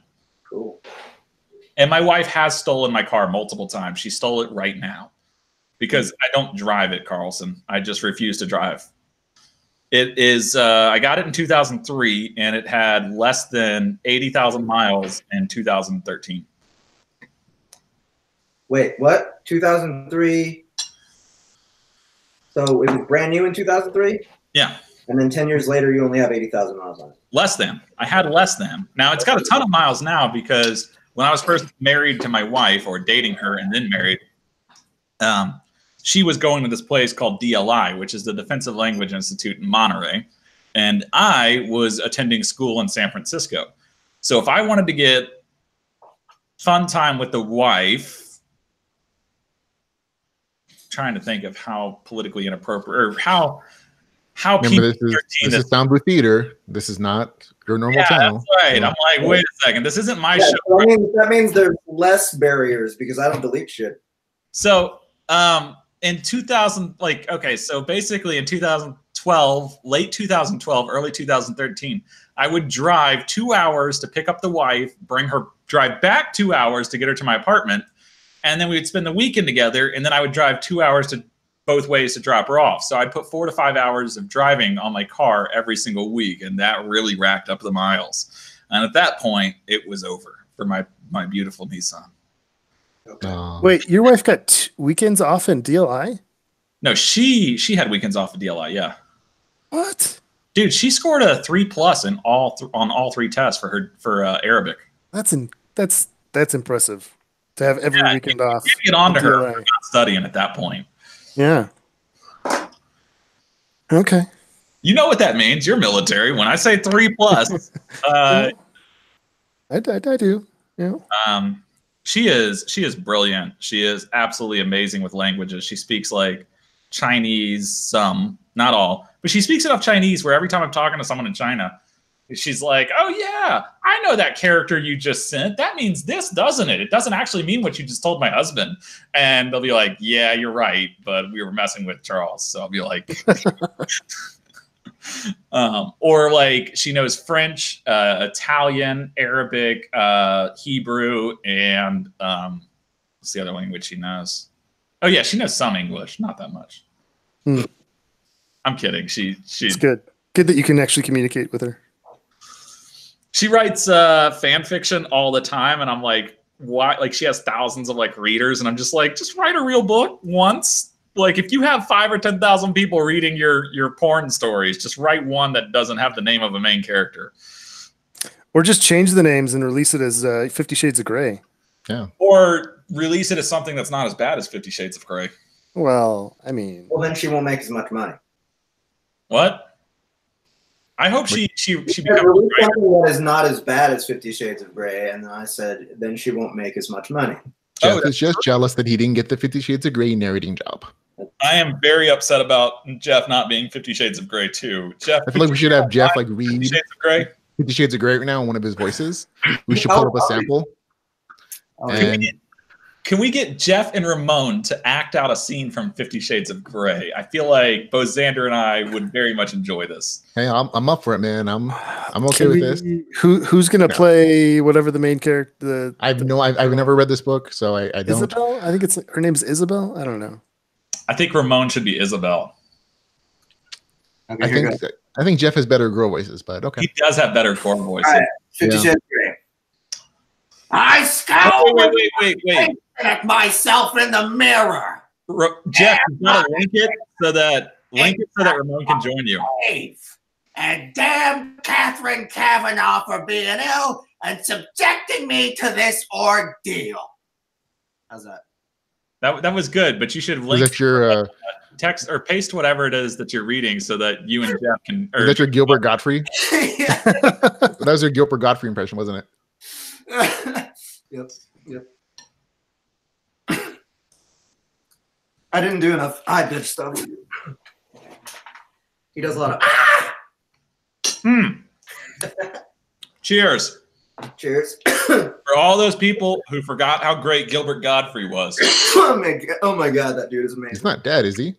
I think I saw him in the Marvelous Miss Maisel recently. He Yeah, might he's as not well dead. be dead. His acting career is dead. I saw him on what's the Penn and Teller show? Oh, Last night. or does it fool me? Yeah, Can You Fool Me or whatever. Yeah, I love on there. that. I watch every episode. That show is amazing. Yeah, he was on an episode of that. It's also fake. I got really upset when I found out that they lie to the audience, and I was like, really? What? What do you mean?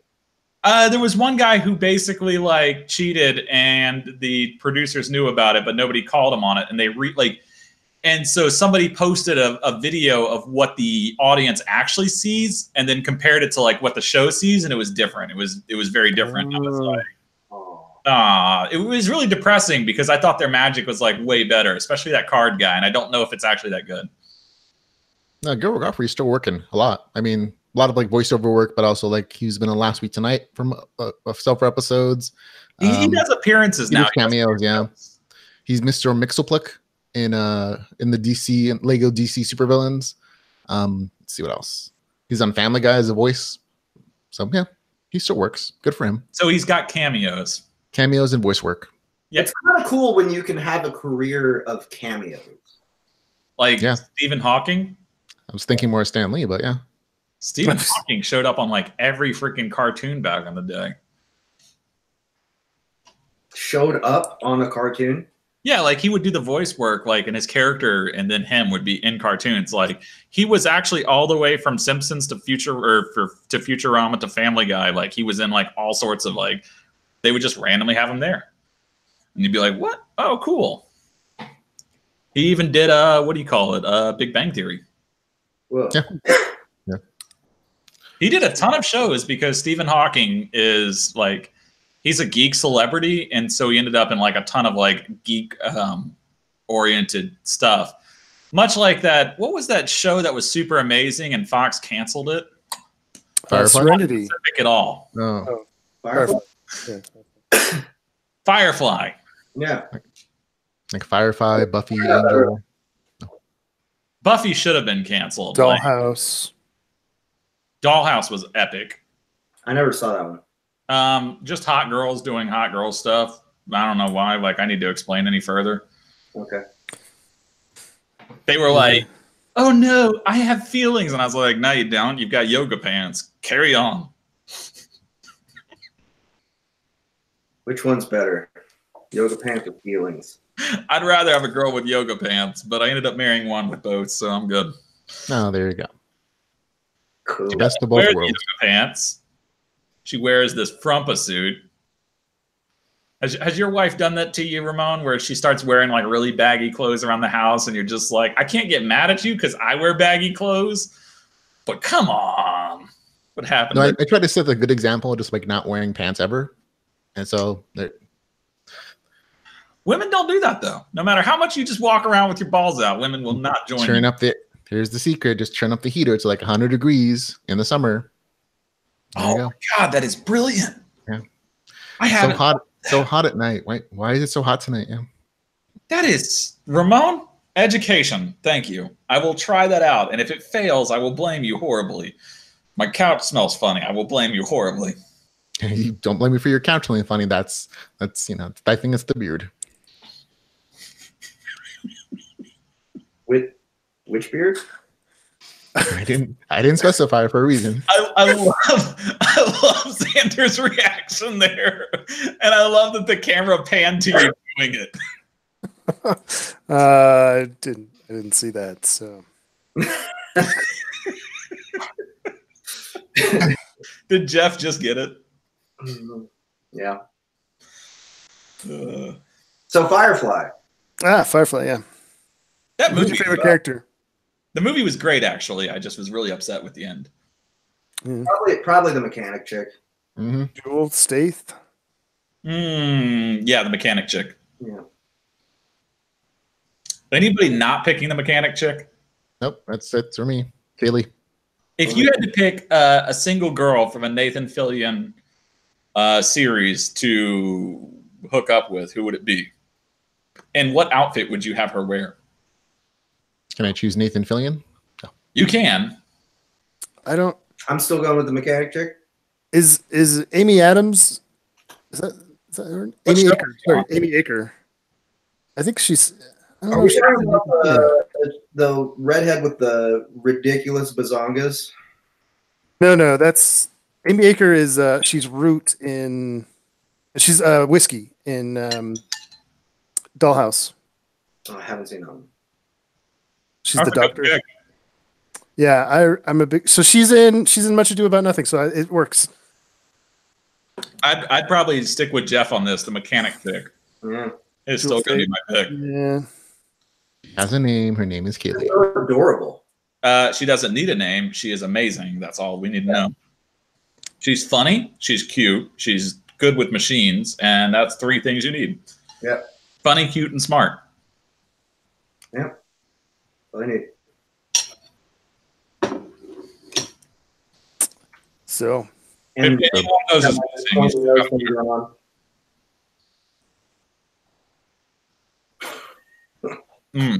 I love food. Why is it looking at me still? Okay, so I love that series because it's that I got my own ship, I got my own crew, flying solo, fuck the man, fuck the system, and yeah, that's all. That to me, that's like the most compelling setting possible.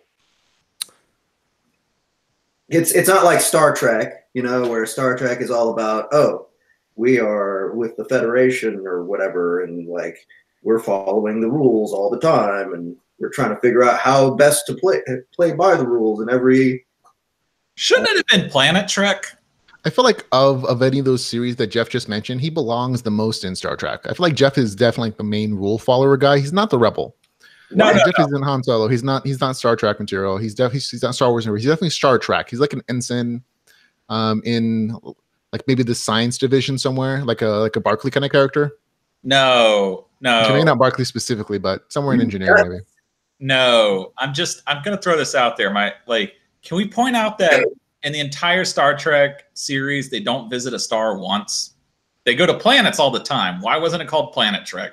Or no, Star Trek goes to Star Trek. Goes to stars. Yeah, they're trekking through the stars. They don't go through the stars. They go around them to planets. But They study stars. There's There's several episodes where they study stars yeah. or save a planet from an exploding star or something. So They might have saved a planet from an exploding star, but and they study it. Started doing They visit it into it.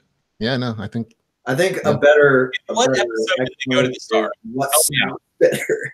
So there's original generation in the original series, people where they do visit stars. They actually visit the star itself. They go inside the star. Yep.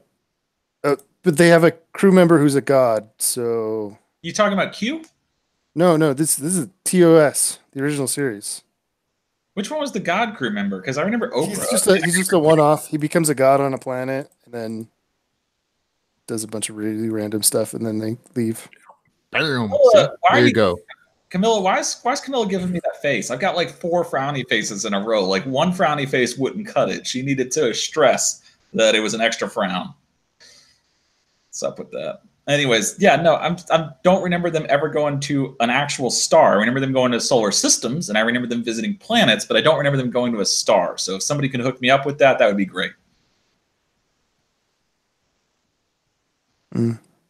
So, you have any more questions, Charles, from your crowdsourcing? Yeah, we do.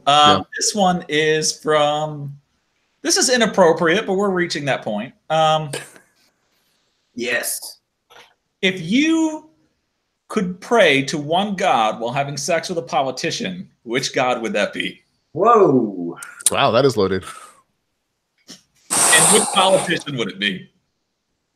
And this comes from Neil Pardis, who said specifically, don't ask about sexual orientation, politics, or religion. So I made sure to get all 3 of those in the question. Okay.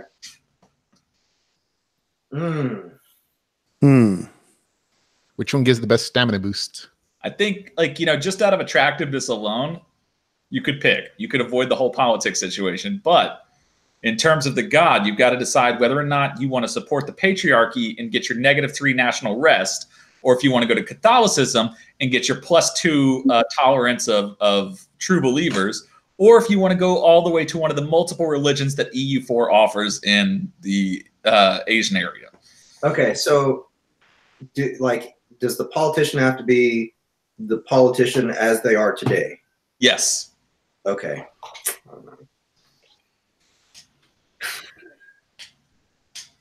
Who's the one chick from Hawaii? I don't know. Oscar something or other? No. You mean like Gaia or the one from the movie Moana? No. It's the Hawaiian Senate or Republican Senator. Congresswoman. Oh, okay. We weren't the god point yet, just the senator point. No. He's like, which one's the hot one? Which one is the hot one? I apologize for only knowing religion on terms of EU4 references right now. I have not played that for like a week straight. Sorry. But the video game is awesome. Is it Tulsi Gabbard? Yes. Yeah. Okay. So her. And okay. So who would I would be praying to Loki. Is it a representative or a senator from Hawaii? She's a representative. She's a representative. So why Loki? I'm curious. Like, did you man, getting tricky in there? Like, you're gonna. It would be fun. Who knows what would happen? Because you're hoping it's something shapeshifts. You try. What if the girl you were with turned out to be a politician? It's shameful anyway. So it's like something crazy needs to happen to make it worth it. Okay. Yeah. You're like in the middle of coitus, and then bam, it's a trap. Don't pray. I don't know a politician I'd choose. Obviously, that wouldn't matter. I would definitely pray to Odin, the one-eyed god. Oh, drop it like it's hot. Twice with remorse. Yeah. All right, you're up next, Sam. More ridiculous answer, the better. Shoot. I'm gonna have to go with the Queen. Because the Queen of England. Oh. Because like I didn't say American politicians. Yeah. So you've gotten me there. Good call. So the Queen of England, just because then I could say long that. Queen? I don't know if that's a politician. I don't know if royalty is a politician. She's a head of state. Yeah. She has a lot of political power that most people from England forget that she has. Like, I'll allow it. A lot of political power. She also has a lot of political power that she can only use once, and then they would take it away from her if she did use it. Like, I think she can revoke any bill once, and then they're like, yeah, we're going to take that away from you now. No, they technically can't take it away. They'd have to re-ratify their entire constitution. The process would take forever. She could get away with multiple attempts of doing stuff. She could send the entire country to war for like 60-something days without any approval. Like, she's basically the president, except for the president like gets elected. Except for there's even further. Like, Trump's like, we're going to ban people from coming here. She actually has the right of revoking any passport for any citizen in the entire, what do you call it? The groups of countries. You're saying that's what she's going to do to Xander after she's done with him? She's like, revoke his passport to send him away? Yeah, well, she could revoke his passport so he can't leave. Yeah. Ooh. And let's see, probably as far as gods, I don't know, Ishtar. Ishtar, why? Because if you're going to do the queen, you might as well get her pregnant. At that age? That's horrid. I love it. Jane will probably survive. That's the point. I just want a kid that's on the throne. That's all I'm saying. I only have to kill like 5 people if that's the case. He's already plotting his child ascension. Anytime you want a new law passed, you just buy him a new set of Legos, and you're good. Yeah, like all you got to do is kill Andrew, William. He knows Harry. their names. The girl from Suits. Meghan Markle doesn't count. She's not actually part of the royal family. What if she's knocked up though? The kid would already count. Well, so he's going to be like 8th in line after all of Prince William's kids. I feel like you've thought about this more than once. Like, this isn't your first time thinking about this conversation. I mean, I have. So we play a game at work. Do you have a secret fan page for the Queen? Is that no? That what we're talking about now? No, but it is fun to go and talk to America. So I work at a university, and I go to these 18, 19-year-old kids, and I ask them questions about international politics, like how many children does the Queen have? And they're like, I don't know, 2. Wait, so these are your test bank questions? Yeah. See, which politician you would sleep with? I thought that was a tough question because I'm sitting here debating between Mrs. Bonk. What? Who's that? Bonk. Mrs. Bonk. Is that Mrs. like Bonk from Saxony? Okay, I thought that was like one of the Just Band members from his shirt. She made a record as like the youngest politician in Germany to reach like the party and whatnot. And she's named Bonk, so how could you not remember that? Like, it's the bonk. I want to bonk that girl, and she's not that unattractive. And then I guess Belinda Stannard. Wait, are you doing 2 or is that a god? You're having a that's a female that I would have trouble deciding between, like Mrs. Bonk for the name or Belinda Stannard because she's a hot blonde from Canada. Oh, well, I'm looking at pictures. Yeah, Belinda's. Yeah, I see what you mean. Stannard? Yeah, Belinda Stronach. With the CH at the end. But anyway. And as far as the god, it would be really hard. Either Hades or Bacchus. Ooh, yeah. If I get Bacchus, why Hades, though? You want your dick to be on Hades fire. is awesome, dude. Hades is all about that, like, keeping a girl. You know what I mean? Like, he was like, dude, if a girl leaves me, you guys are stuck with winter. Like, he is all about that. I don't think that was Hades doing it. I thought that was the mom. Okay. That was Hades. Yeah. No, There's a little bit of both. Yeah, the mother cursed the entire ground with winter every time the daughter had to go back for the year, and she had to go back for the number of days of pomegranate seeds that she ate. So to be fair, Persephone was kind of a terrible person also. Yeah, no. And so was the god. I like him. I was like, yeah. All the gods in Greek mythology were awful except for Hades. He was medium awful. I'm not saying he was a good person. He just was the least awful of a terrible bunch of people. Because at least he believed in pure justice and fairness in all decisions. He was the contract lawyer of the Greek world. So whatever contract you made with him, you had to be really careful about, which is why he was medium awful, but he would always abide by the contracts.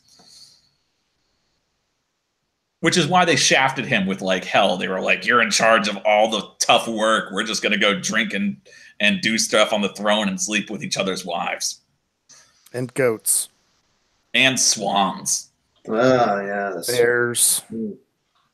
How many creatures in Greek mythology popped out because Zeus could take a random animal shape and still screw a girl? There would be like, "Hey, you know, there's a swan over there. Let's have sex with it." Boom! We've got a new animal. What animal came out of the Swan Zeus relationship? I don't remember. I just remembered that he knocks a girl up while sleeping with her as a swan. Huh. Would you like me to check this? I feel like this. I don't remember that story. Wiki Zeus Swan. Swan. Letta and the Swan. That's what I got too. Letta. Yeah. Seduces the mortal woman Letta. According to Greek mythology, Letta bore Helen and Polydeuce? I don't even know how to say that. Polydeuces. Children at Zeus, while at the same time bearing Castor and Chlamydia. I mean, Clemenstria. Oh, that's where we get chlamydia from. Okay. Children of her husband, Tindrus, the king of Sparta. So basically, the Spartans' king got cucked by a swan, which makes you wonder how ugly he was that she was like, "You know what? It's a bird. It's still better than my husband." Well, no, that's just how charismatic Zeus was. What could he say as a swan? They've got no voice box. You don't. Okay.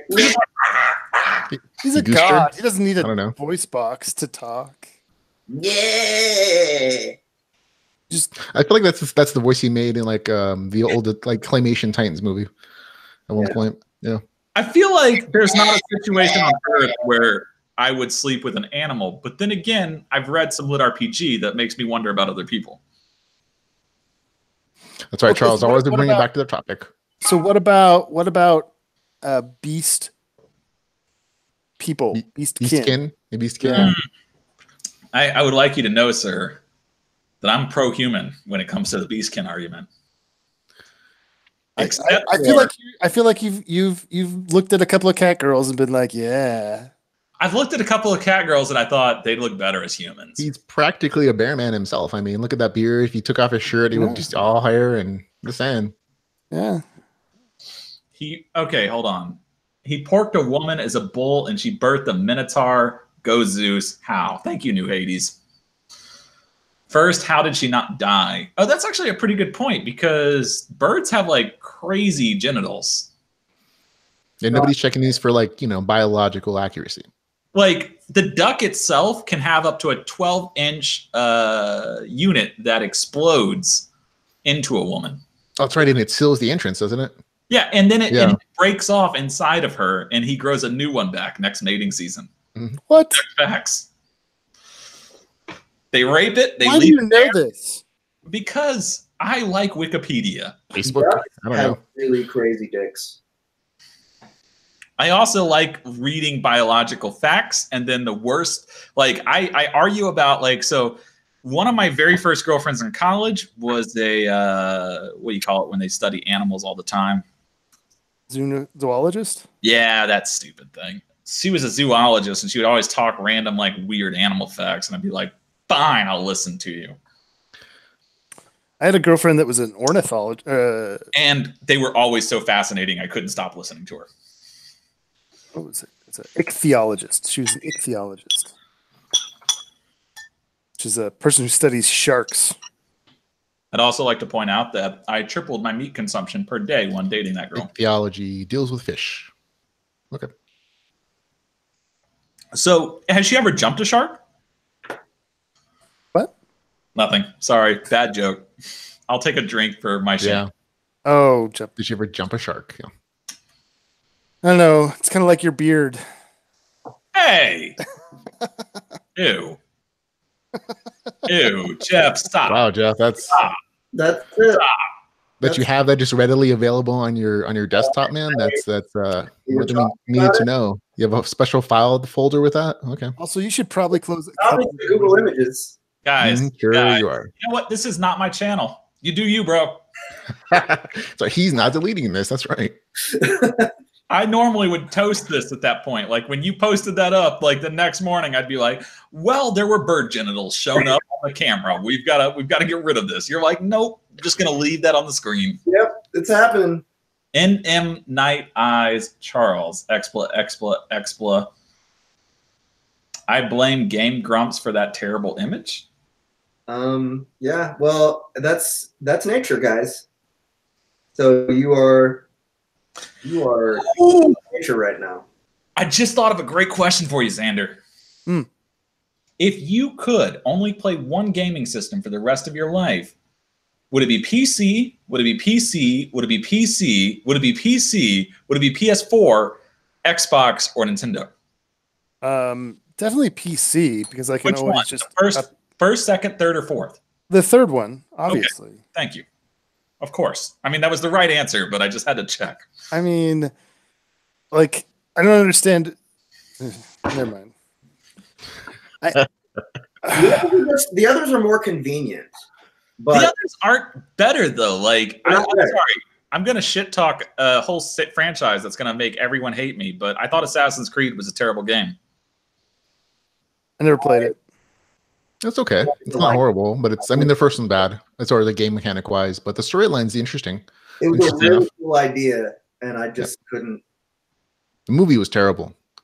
I didn't see the movie. All I know about the Assassin's Creed is you literally just walk around and hit the same button over and over again for 40 freaking hours.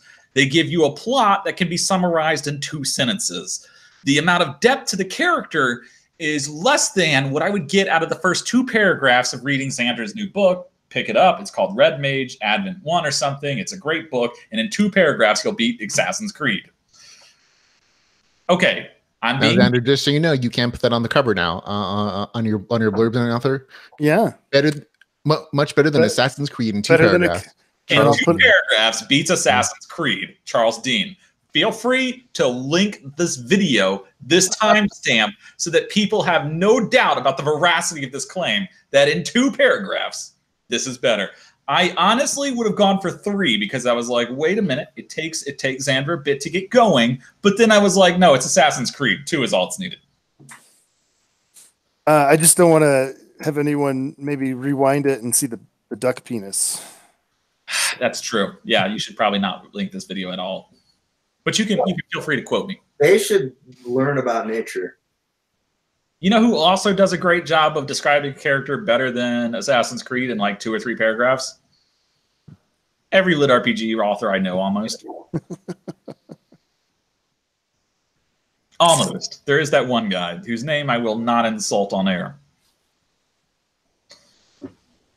I don't know who that is. I don't know which one you're talking about. Yeah. Well, I could tell you guys later when I get in That's trouble. okay, buddy. Oh. So any other questions you got from your? Oh, yeah, we've got plenty more. I've just got distracted by how much I disliked Assassin's Creed. And the reason I'm mentioning this is because I really got annoyed with how long my wife spent doing like the same quest over and over again and pretending like it was a new thing and she was amazed by it. And I was like, you just ran around and did the same thing for hours. How are you entertained? I also don't understand Diablo 3, so this is me. I thought weeks ago. Path of Exile is a much better game, by the way. You thought what? Path of Exile is a much better game than Diablo 3. What is it? Path of Exile? Path of Exile had a lot more customization, which was really cool. But the problem with Path of Exile is, even in their customization, they had optimization formulas that ended up reducing the character to basically 3 paths based on your RNG for the highest optimization.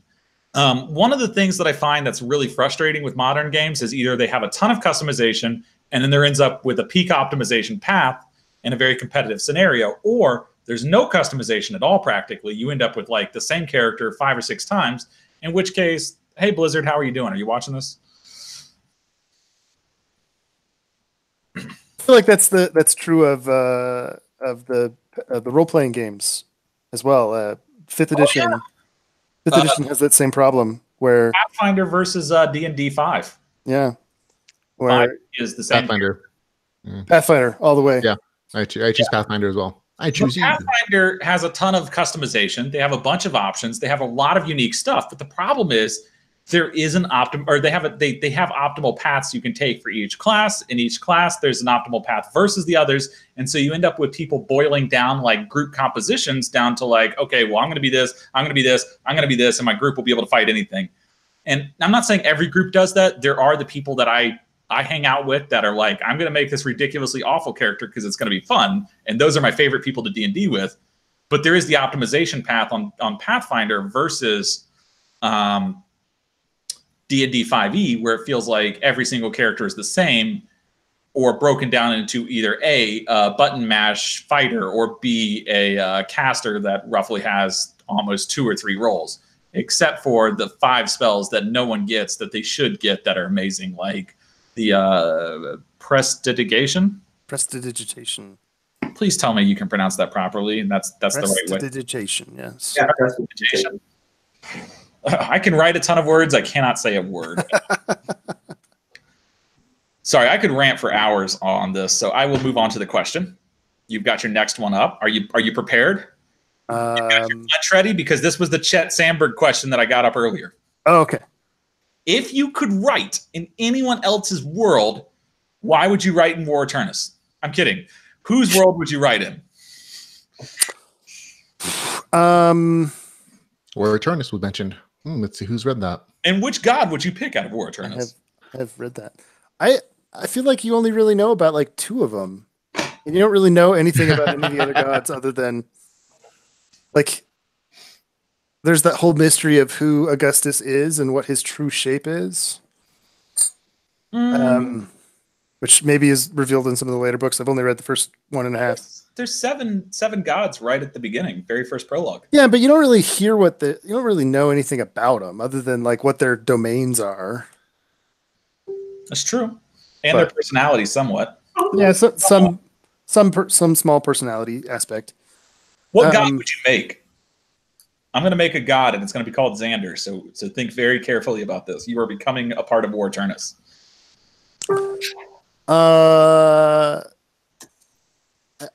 So every time we talk about like superpowers, when someone asks you what your superpower is, mine's always transmutation. I like the concept of change. So the god of change. That's kind of already Augustus's. Augustus, because he's always different every time. Yeah, but this would be like more like because he's the god of craft, and what is he's got 2 other domains. The god of alcohol and crafting is what he tells people he's the god of. Oh, okay, but not what he actually is. Did I spoil something? I don't think I spoiled anything. I read ahead. I can't say. Well, this would probably be around book 6 or 7. If I make it that far. You guys need to buy War Eternus or else it's not going further. Actually, I just need to make a Patreon and just be like, as long as it reaches the amount of money. Every time Charles mentions War Eternus, we both drink. Like we're the only ones who haven't read it. I just drink because I miss War Eternus. Like War Eternus was really fun to write, but I have to take a break from it. I'm sure you know the exact same feeling. Like I'm sure Ramon and Zan are both like on the same page with me. It's like when you've written something for a year, you need to walk away from it for a minute. Yeah, I think every author gets like a writing burnout or like series burnout at some point. Yeah. Yeah. So when I was originally going to write Advent, I was originally going to have it be like 5 different characters that were all like during the same time frame, and then like I got about halfway through Advent, and I was like, no, not going to do that. Yeah, that's what the side stories are. Is those other characters that I was like, yeah, I'm going to do this character, and I'm like, nope, no, I'm not. I'm not going to write another 5 books from your perspective. Yeah, like each book was going to be like its own different main character perspective, wasn't it, or something? Yeah, so it was going to, well, originally it was going to be like I was going to switch between each main character between chapters, which was a terrible idea, and I'm glad I didn't do it. And then the readers are happy too. So then it was going to be, like Drew's series, and then it was going to be the Ninjas series, and then it was, Anyway. Okay, so. So going back to it. Yes. If I could write in someone else's world. I don't know if I can say that online. Okay. Drink to whatever he was going to mention and we didn't know. So I would really like to. No, I can't talk about it. Sorry. I'll tell you guys afterwards. Is this not a series that's actually out yet that Dakota's working on? Or okay. If you could, okay, this comes from Lars. The reason that I want to write in it is because I want to write in it and do it the right way, as opposed to how the author did it. Is it Legendary Moonlight Sculptor? I've never read that. Okay. Is it The Land? There's a cider left, right? Here it is. Say what? Is it The Land? I don't know what you're talking about. Yeah, So, there you go. Okay. I'm going to say this. I got this wrong earlier, and I'm fact-checking myself. I said the very end of 2015, but it was actually January 2016 that Land 2 came out. Just worried. I only know Land as it's that book that came out after mine. That's the only thing I know about Land. I knew he was going to bring that up. Like every time this conversation happens, he's like, I wrote my stuff before that. And so I knew the date. Yeah. That's how I knew the date. I was like, oh, okay. So I thought it was the end of 2015. It's actually at the beginning of 2016. And I'm not going to ever go around promoting other authors for like 10 minutes straight. But there are a lot of people for some reason that like that series. It's a fun series. A lot of readers will agree that that's a very fun series. I don't have the time to read whatever the hell he just wrote for books. Oh no, the last book of the Land was like 700 or 800 pages. Right. Yeah, it was like a 23-hour audiobook. We're going to call that a day. That's too long. But people like his stuff, so I'm not gonna ever throw people under the bus there. There's a lot of readers that enjoy it. I'll go with Dave Wilmarth's idea. I'm sorry, this is Lars Marshall asked this question. I'll go with Dave Wilmarth's idea, but you need to dig deeper. Do it Robert Bavane style. I don't know who that is. Is that a writer? Robert Bavane style? Yeah. I feel like that's a WWE wrestler. Robert Bavane. Overly technical questions. Do characters in your world need to use toilets? And if so, how come you haven't had a scene written in which there's toilets being used? He's clearly not talking to me, because I literally have scenes in my books about people using toilets. Yeah. You had a restroom scene, I think. He's talking to Charles. Yeah. And I had to learn how plumbing works for it. Wait, you not know how plumbing works? You have a series called The Bathrobe Night. So there's there's a thing called bathrooms in. No. I accidentally called his series the Bathroom Night when I originally reviewed it. But yeah. I mean, you can't name something a bathrobe if there's no bathroom from which to which. You could have a bath, but not a toilet. You could have a bathtub somewhere. But in The Bathroom Night, because we're calling it by Ramon's name, in The Bathroom Night, there actually does mention the potty mechanics twice. Okay. Only twice out of 5 books, though. But not in War Eternus. Not in War Eternus, because in War Eternus, it's just understood he has to take poops. I never got that. No, I feel like in book 1, there's a whole gag in there about it in book 1, I think. It even mentions the fact that they get running water for their stuff. And they mention both the annoyance of showers and other issues. And there is an outhouse somewhere. I think there's an outhouse even in book 4. In book 4? Yeah, I think there's an outhouse. Because it was like on the way to the outhouse, there was the entrance to the behind the tavern. I don't believe you. When they're going through the Messengers Guild. I don't remember that part. I think you're making that up right now. Can this be confirmed by other readers? I feel like it's a very simple search. If you pull up on an Amazon book, you can do a simple search there if you really want to. Okay, so we're going to go to the next question because Lars's question clearly doesn't apply. We get into the bathroom habits of all the books, which, by the way, Lars, good question, wrong person. Let's see where it is. I lost the list because I accidentally hit the forward button, and then I had to hit the back button, and then it deletes the whole list, so yay. Yay, Google. Okay. Do you mean your book to turn out that way, D. McLaughlin? McClanalan. Clana. I don't even know how to say his name. I don't even know what that means either. I'm just going to skip to the next question. We're going to go to Annalise Renee. What sound do you hate, and what is your favorite curse word? And this is from Annalise. Great audiobook, girl. Narrator, you mean? I meant audiobook girl. Okay. She's more. I call her an audiobook woman, but you know. Yeah. Maybe. Let's not take woman's title away from woman. Oh, I see your woman. So I don't like the smacking of lips. Yeah, it's bothersome. What was the second part of that? It was What is your favorite curse word? What's your favorite curse word? Is it cunt haggler? So I'm a big fan of all of the Firefly curse words. Because nice. If you look at what they mean, they're like, I hope you have the explosive diarrhea of an elephant. Hey, that's awesome. Fantastic. Okay, can somebody take over? I got to use the restroom because I've been drinking for an hour straight. Okay, well, where are the questions? I'm looking up right now Firefly curse words. Yeah. Yeah. Stupid inbred sack of meat. All the questions, guys, are on Spoiled Rotten Readers. Xinyao, cow sucking. Yeah, good curse words, good calls. They're really good. Good way to get around those, proper practices and standards on television. Yeah.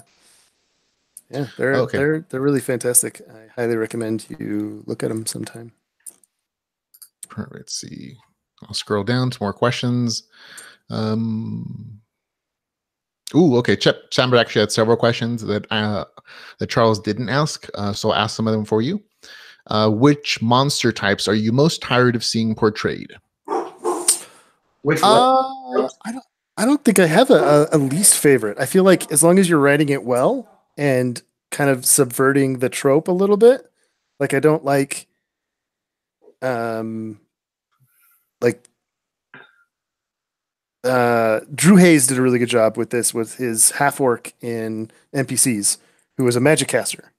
I thought it was interesting to see, kind of that different take on a monster. I like it when people do that, so you don't have like a maybe a werewolf that really likes they all have tea or something.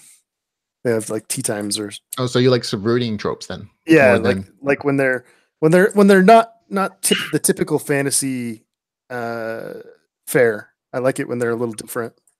But other than that, I think they're all.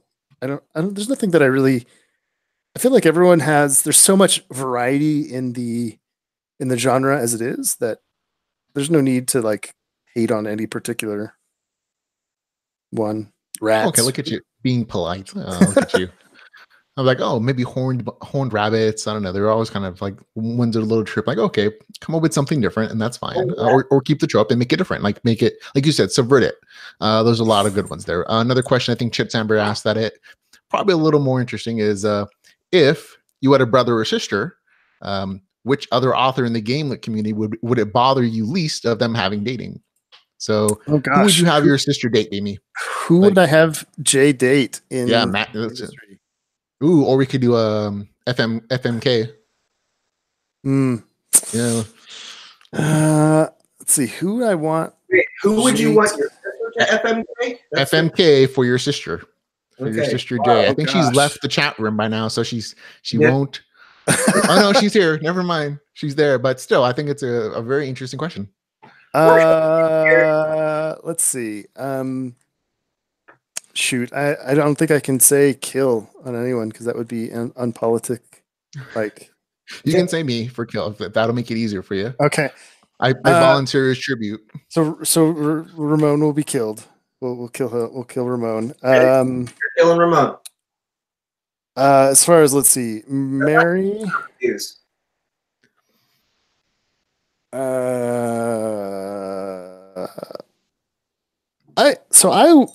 I mean, I know he's already got like a wife and kids, but Richard Hamel. Oh, okay. I think that would be a good Mary match for her. Okay. I could have sworn you were going to say like Dakota just because you want him as a brother-in-law, and so you're like sister wifing her off. I couldn't do that to Dakota.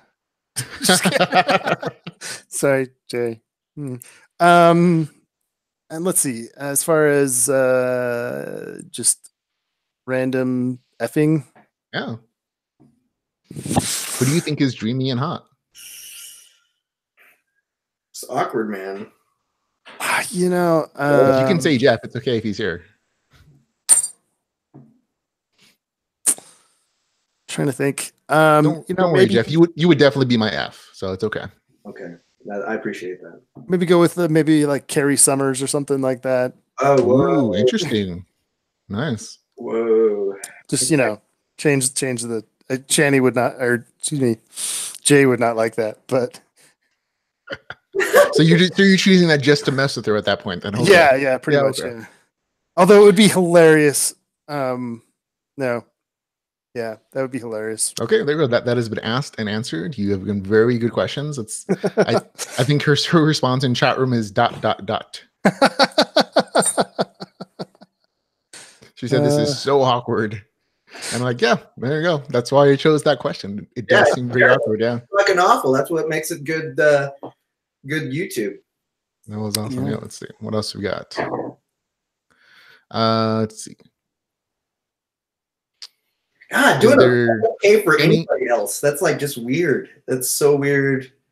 But for your sister? Wow, I can't believe we made you do that. Yeah. Oh, and look, Charles is back. I feel like a bad person right now, even though I wasn't fielding the questions. I know you were thinking about that, weren't you? You were thinking, who would I do that for, weren't you? No. I was like, man, I'm glad I'm not Xander right now. Yeah, that's kind of messed up to have his sister do the MFK. Yeah, MFK. I don't have a sister. Oh, isn't that nice? The audience, the chat room says that they should have married Jeff. Jeff, aren't you married? Oh. No, Jeff is single. Like Jeff Hayes. We always make a joke about Jeff. Oh, I'm sorry. I thought you were married. We tried to marry him off as often as possible. We came pretty close at Dragon Con. We were all as a group working towards getting him hooked up. He was dressed as a goblin, so I mean. Oh no, we took that into consideration. He had game. He got the girl, and then he screwed it up by trying to chase Carbar. But that didn't fuck it up. He recovered later. He got her number and he called her up. How did you fumble that the second time though? You know what? Never mind. Not our place. We don't have to talk about it here. But yeah, we'll talk about it later. We regularly try to hook up Jeff anytime we're hanging out with him because we love Jeff. Jeff is our friend, and we want him to be happy. And that's right, Jeff. I'm also single, so you know. We really want Jeff to get hooked up because us married men have to be very concerned about that handsome face of his. I know, it's like he's too good looking to be single. Right. He really is too good of a guy to be single. We want to make sure he has a nice girl. You know, well, first we want to make sure he has a nice time, and then he meets a nice girl later.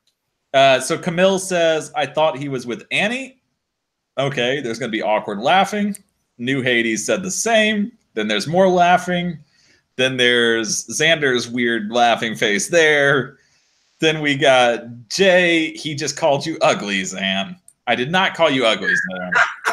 I just haven't drank with you in person, so I haven't been able to hook you up with one either. Fair.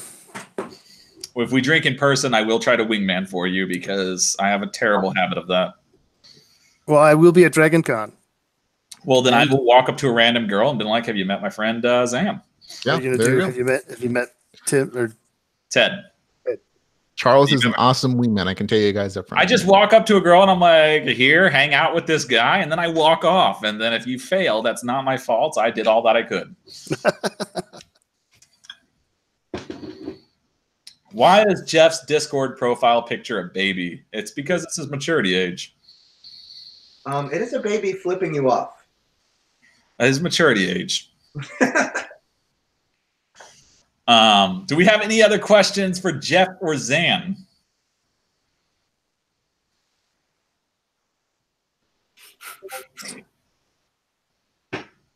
Tito says, I miss you, sexy bastards. Thank you.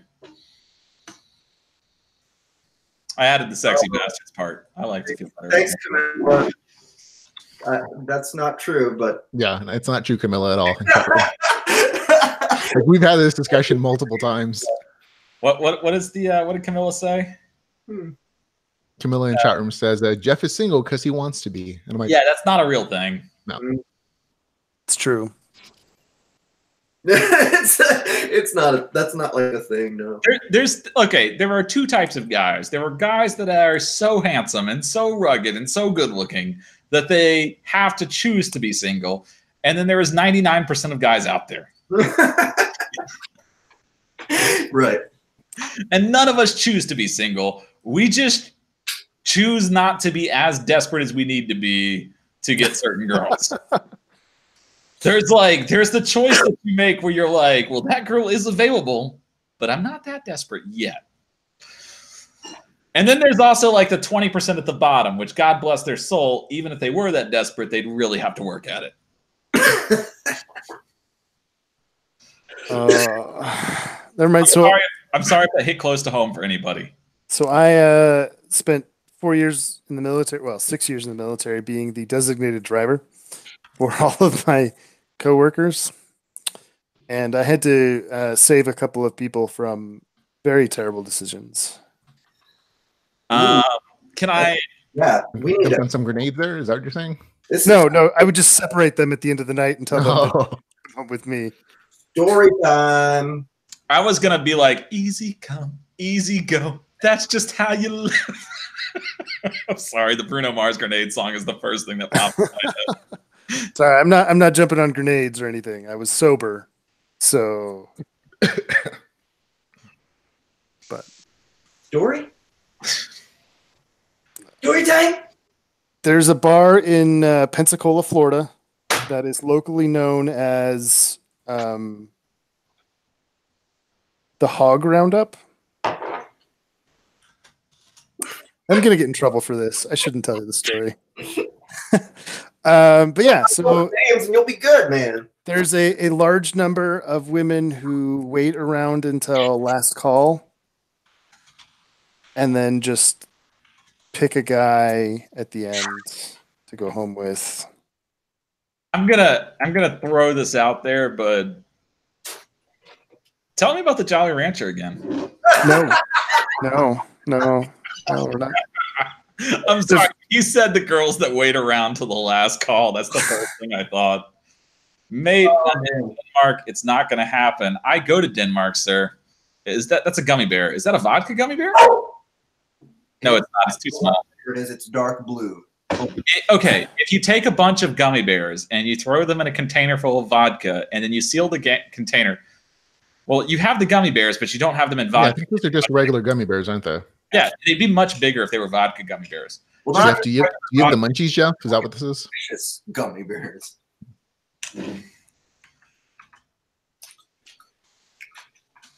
But yeah, if you put gummy bears in vodka and you soak it overnight, it just comes out delicious, and also really big fat gummy bears, which are funny. That's a good idea. Hey, do we have any vodka left? And people wonder why. Never mind. I think she drank it all. So, yeah.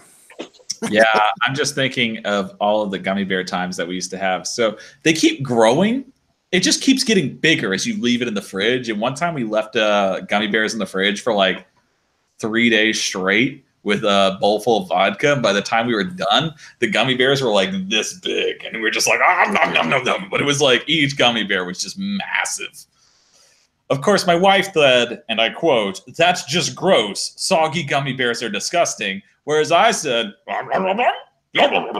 so there was no question that she won the argument. And I got to eat all the gummy bears. They are soggy though. They do get pretty bad. Yeah. Have you guys ever tried the Harborough gummy bears? The sugar-free ones? The sugar-free Harbor. No, stop it, please. Don't answer me. That sounds bad. They are apparently one of the best laxatives that you can use. Gummy bears? The sugar-free Harborough gummy bears, yeah.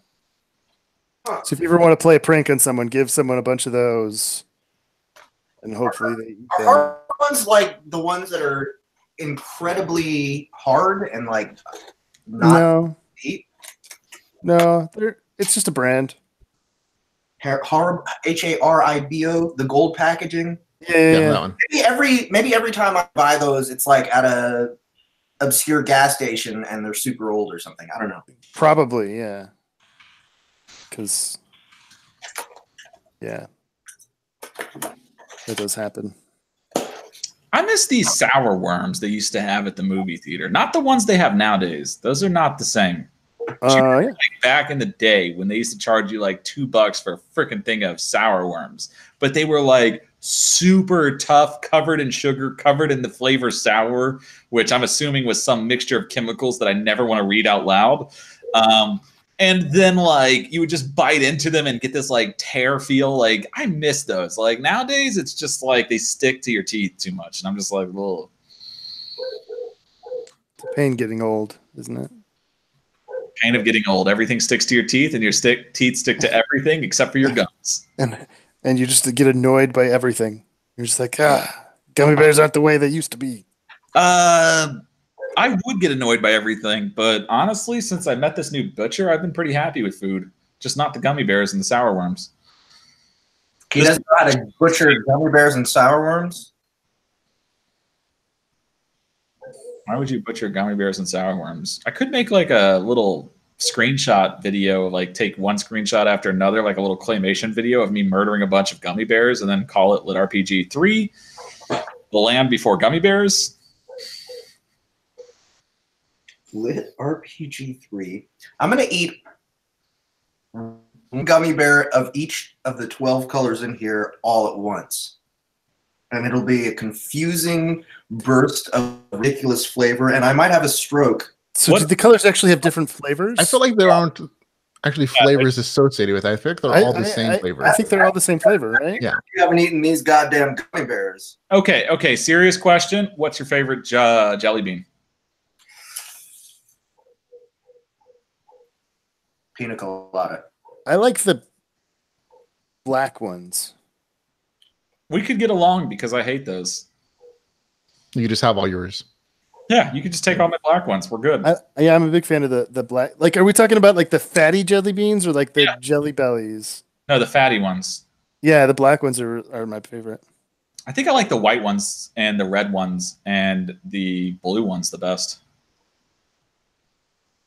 What about you, Ramon? I just went for American flag. I don't like jelly beans. I think they're unsavory, not tasty. Well, I went full American flag. Ramon rejected. I saw that, yeah. And Xander just likes it black. That sounds about right. And Jeff is too busy playing with himself over there. Carlson likes it with grape. And Camilla says, no, they aren't. Each color is a different flavor. LMAO. I can actually hear her laughing when she said, no, they aren't. Each color is a different flavor in my head. I could hear her laughing when she said that or typed it. I've always wondered, like, the laughing my ass off. Like, I've always wondered if that's an expression because you know how some people, when they laugh, they start farting? That's what I think of. Like, when somebody's like LMAO, I imagine the person has started giggling to the point where the diaphragm is pushing on the stomach, forcing gas out their rectum, and that's what's occurring. Interesting hypothesis. Huh? Well, unfortunately, I think Camilla has farted laughing, and now Eric has joined in the laugh farts brigade. Wow, what a visual by Preston Yarley. That's why I'm a writer, so that I can make you feel these things that are. Wow, you're going for the whole shebang, aren't you? You lost a gummy bear, didn't you? Yeah, I did. Gummy bear overboard. Still there. Yeah. But there's 2 colors missing. I think Annie snuck a couple colors out of the spot. One went overboard, so there's 10 total in your hand. So with the one, where did you get so many colored gummy bears? Routes.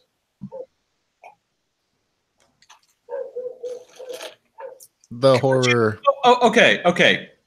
Have you ever been hunting, Xander? Hunting what? Deer. I've not been deer hunting. Rabbit. Yes. Did you like rabbit? It's not bad. It's a little gamey, but not bad. If you don't like gamey, you probably wouldn't like deer. I've had deer before. I had an uncle that gamey compared to a steak. Yeah, I had an uncle who used to bring us his kill, like the meat from his kills. We had like bear sausage and which by the way is terrible. Don't eat bear. Bear is not bad, dude. It's really fatty and gross. Okay, first off, fatty is not gross. It's delicious. Animal fats are amazing. And second off, it also depends on what part you're taking. Possible. Very possible.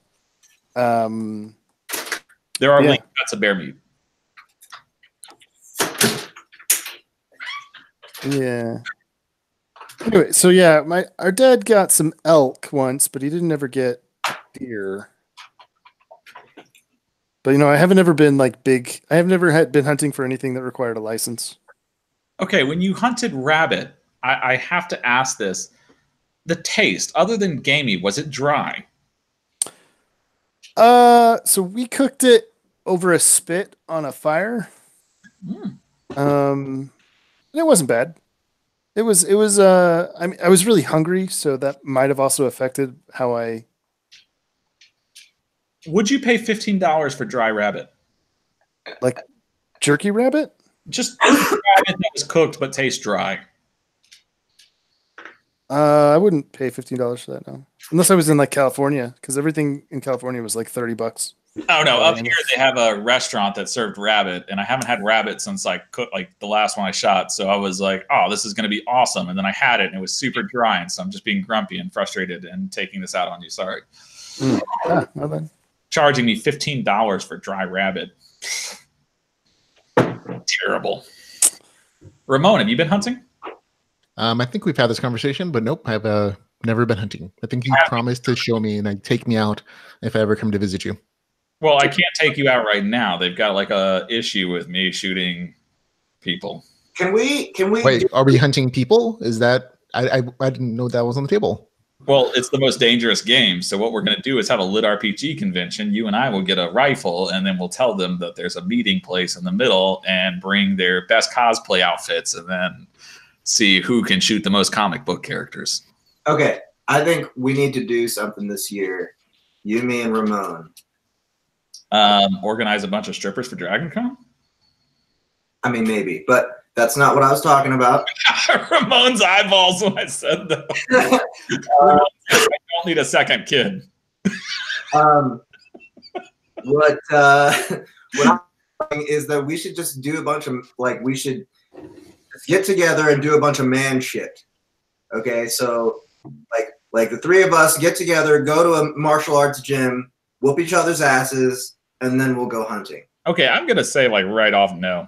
When you said man stuff, that was not what I was expecting as the follow-up series of things to do. Like, I'm not a kid anymore, dude. Like, if I get in a fight, I'm gonna feel that shit for 7 or 8 days. I'm at that age where like every time I get like injured, I have to like walk around with a limp for like half a week. Like, there's no way I'm gonna try to get into a fight with anybody. I think my knees are sore when I get up and walk across the house. We're really gonna try and hurt each other. No. If I do, you specifically said you're going to beat the crap out of each other. Yeah. If I get into a fight, I'm killing somebody. That's it. I'm at the age where I can't afford to get injured. I apologize. I will murder you before I will go a week, like walking around like the Grinch stole Christmas, and it was my Christmas. Okay, well, then it'll just be me and Ramon. So what you should do instead of that? Sorry, Jeff, that was just you. Like for the karate portion, like we can do other things together as man stuff, buddy. How about get a potato gun, launch some thermite? We all hang out afterward. Get a potato gun, launch some thermite at stuff, shoot up a car, that kind of stuff. That's man stuff.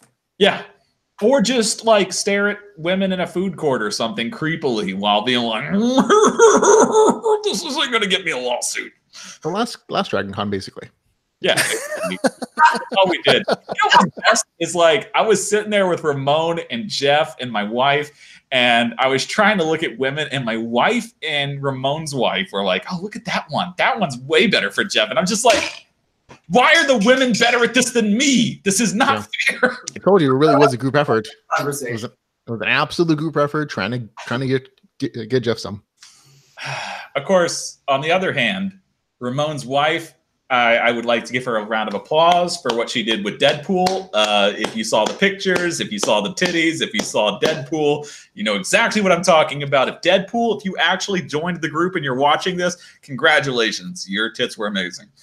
That's not offensive at all. Yeah, it is. Oh, yeah, her tits were amazing. Deadpool's tits were the best. I mean, this is by the way, folks. This was a lady Deadpool. Just to clarify this for everybody. It doesn't. Don't be sexist. It could have been a male Deadpool. It could have been.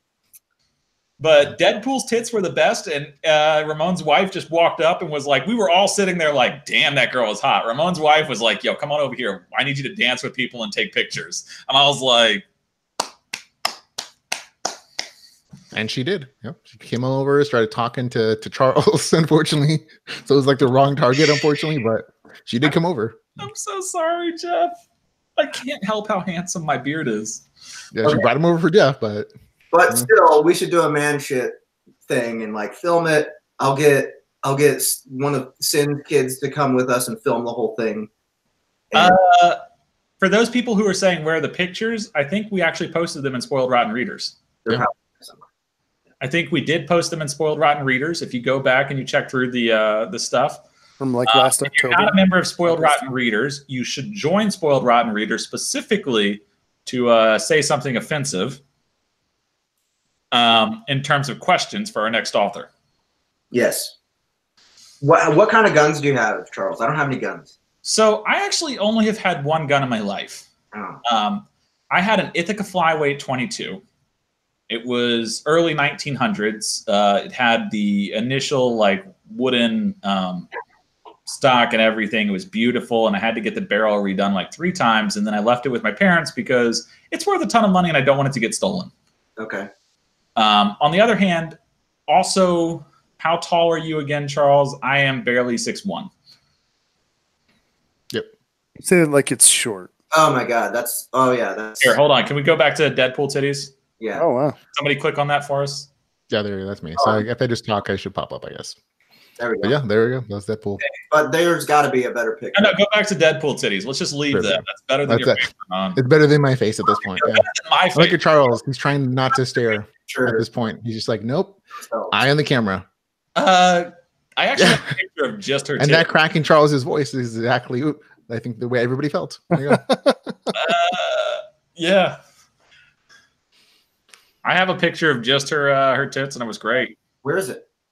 I posted it to Ramon. Did I? I can't say I can't confirm or deny that publicly on a show that's going to be saved.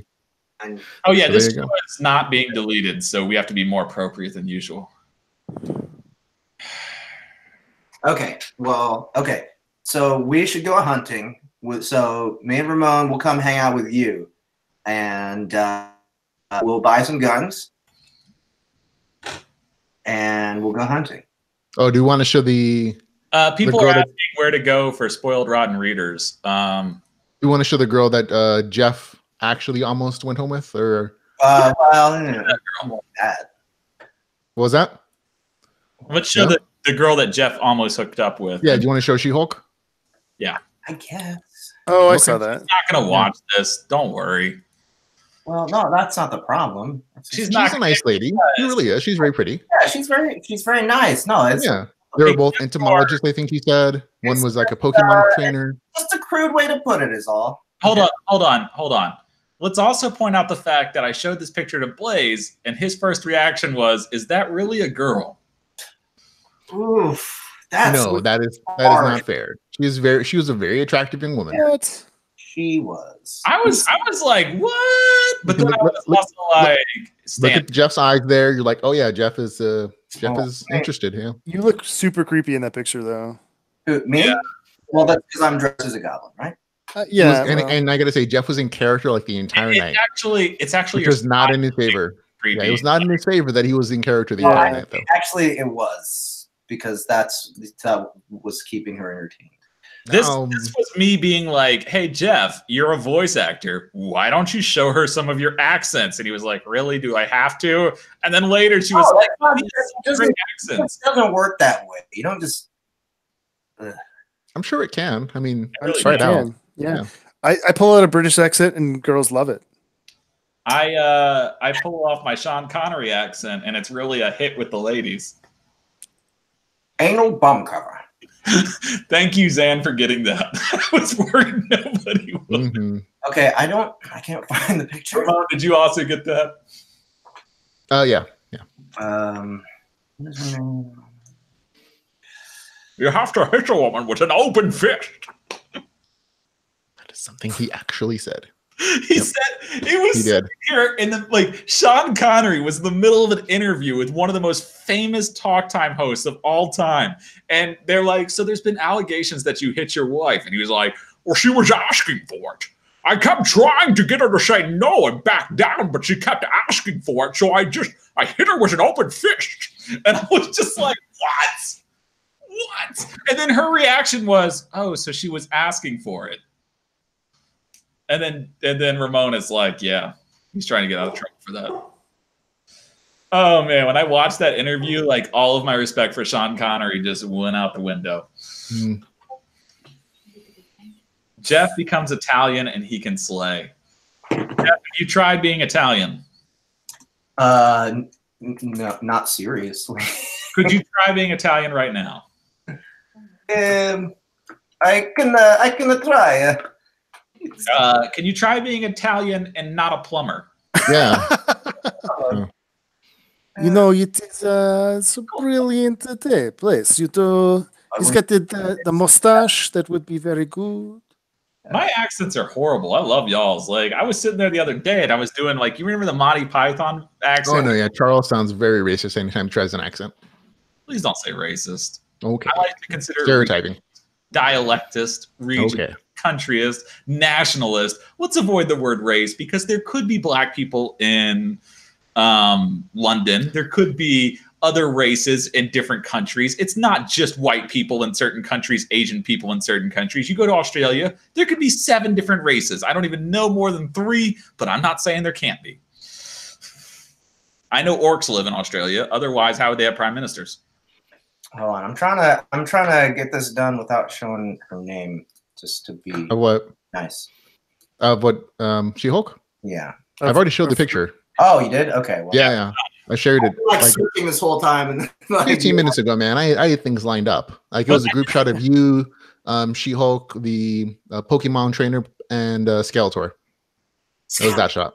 Yeah, Skeletor. You didn't see it? I'll show it up again just for you, buddy. He's like what I could have done. There you go. See?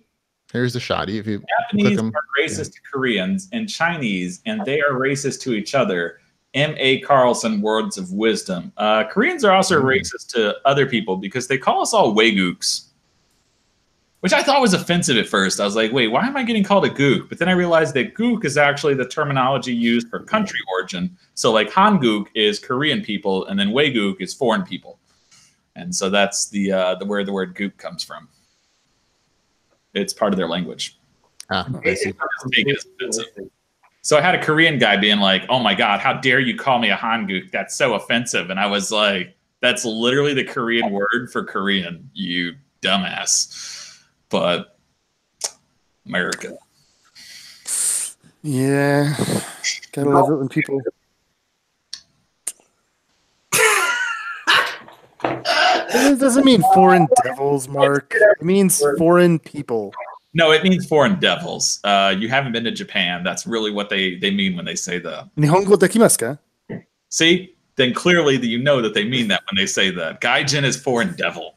It means foreign, like jin is person.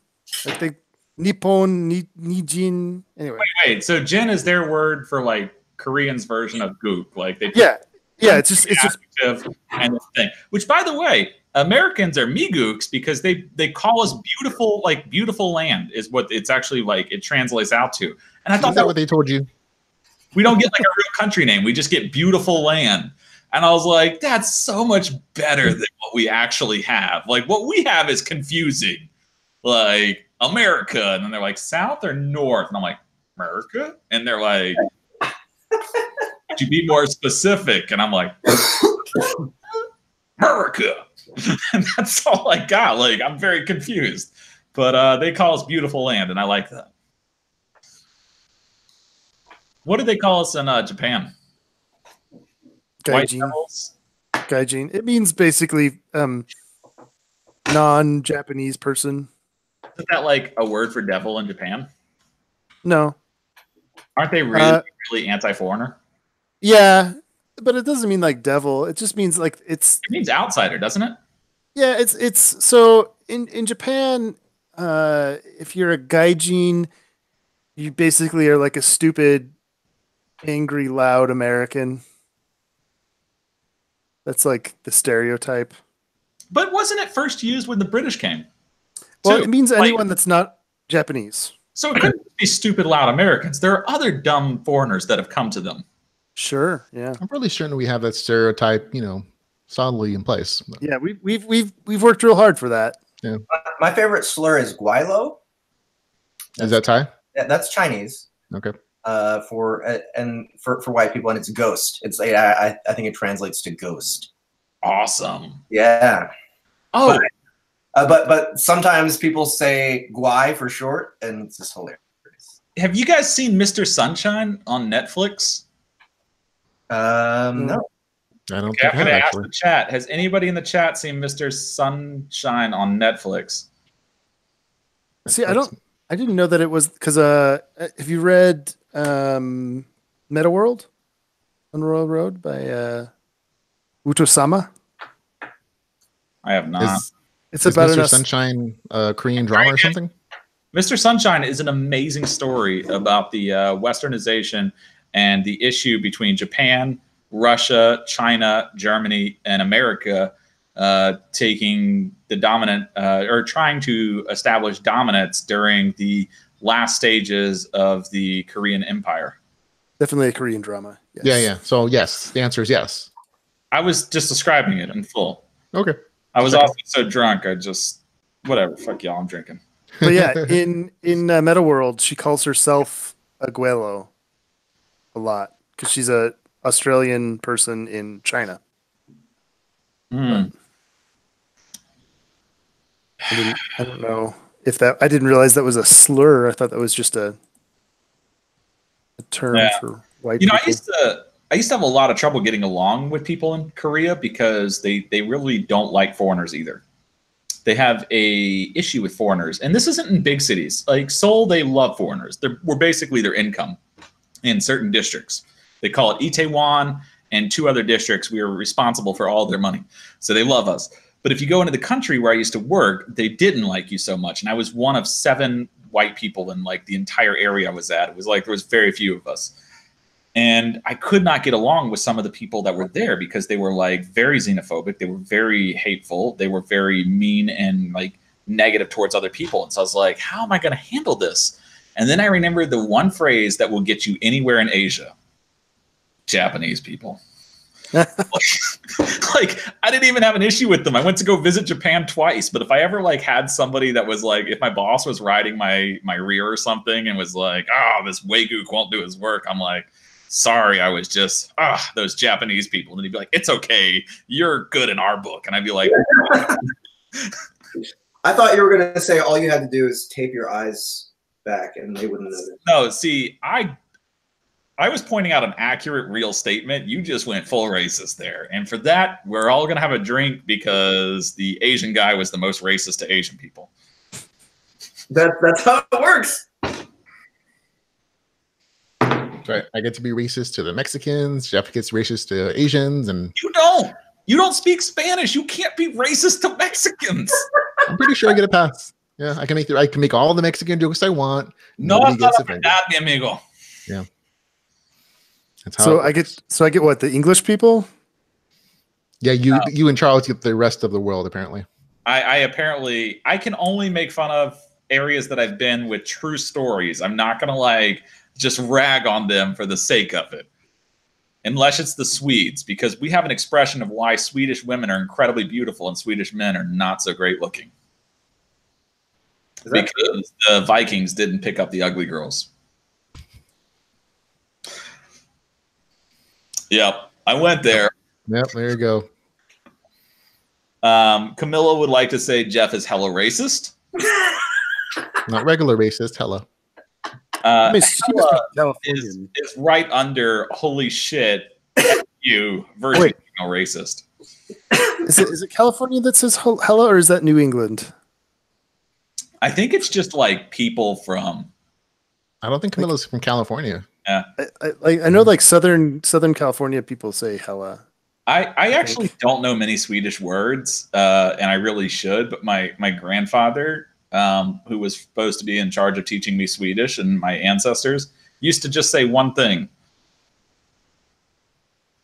"There's not any good alcohol in Sweden. Don't learn it."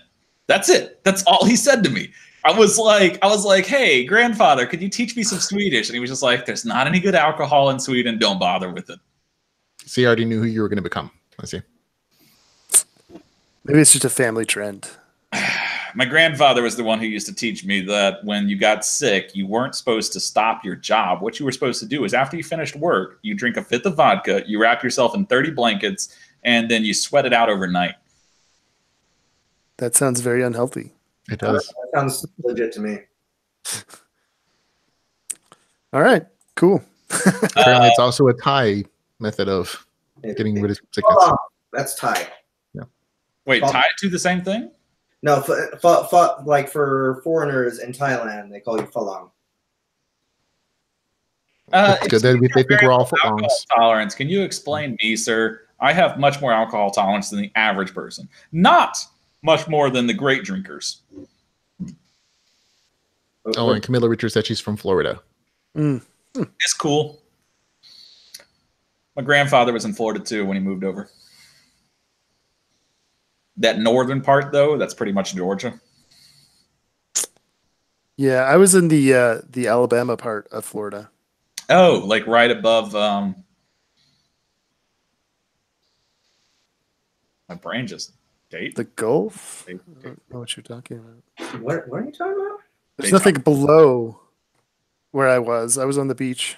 Oh, I was thinking Daytona. It's Pensacola. Whatever. You know what? Forget it. I'll just have my failure. So there's Charles. the big. There's Well, yeah, Swedish people are xenophobic. If they're old, old people are xenophobic everywhere.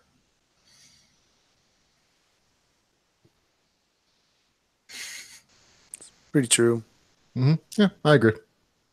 If you go to any country in the world and you talk to anybody over 60, they're racist. Probably. And they're xenophobic. So there's a statement that the best way to cure both racism and xenophobia and stuff is to travel. And it kind of works. The more I traveled, the more I could feel my terrible, terrible racist accents. But they talk about how the world was so small. Like 60 years ago, most likely you were probably going to marry someone from your own small hometown. Whereas nowadays, that rarely happens. You rarely see high school sweethearts anymore. So the 2007 Metafilter Census Review says that 80% of U.S. citizens die within 20 miles of where they were born.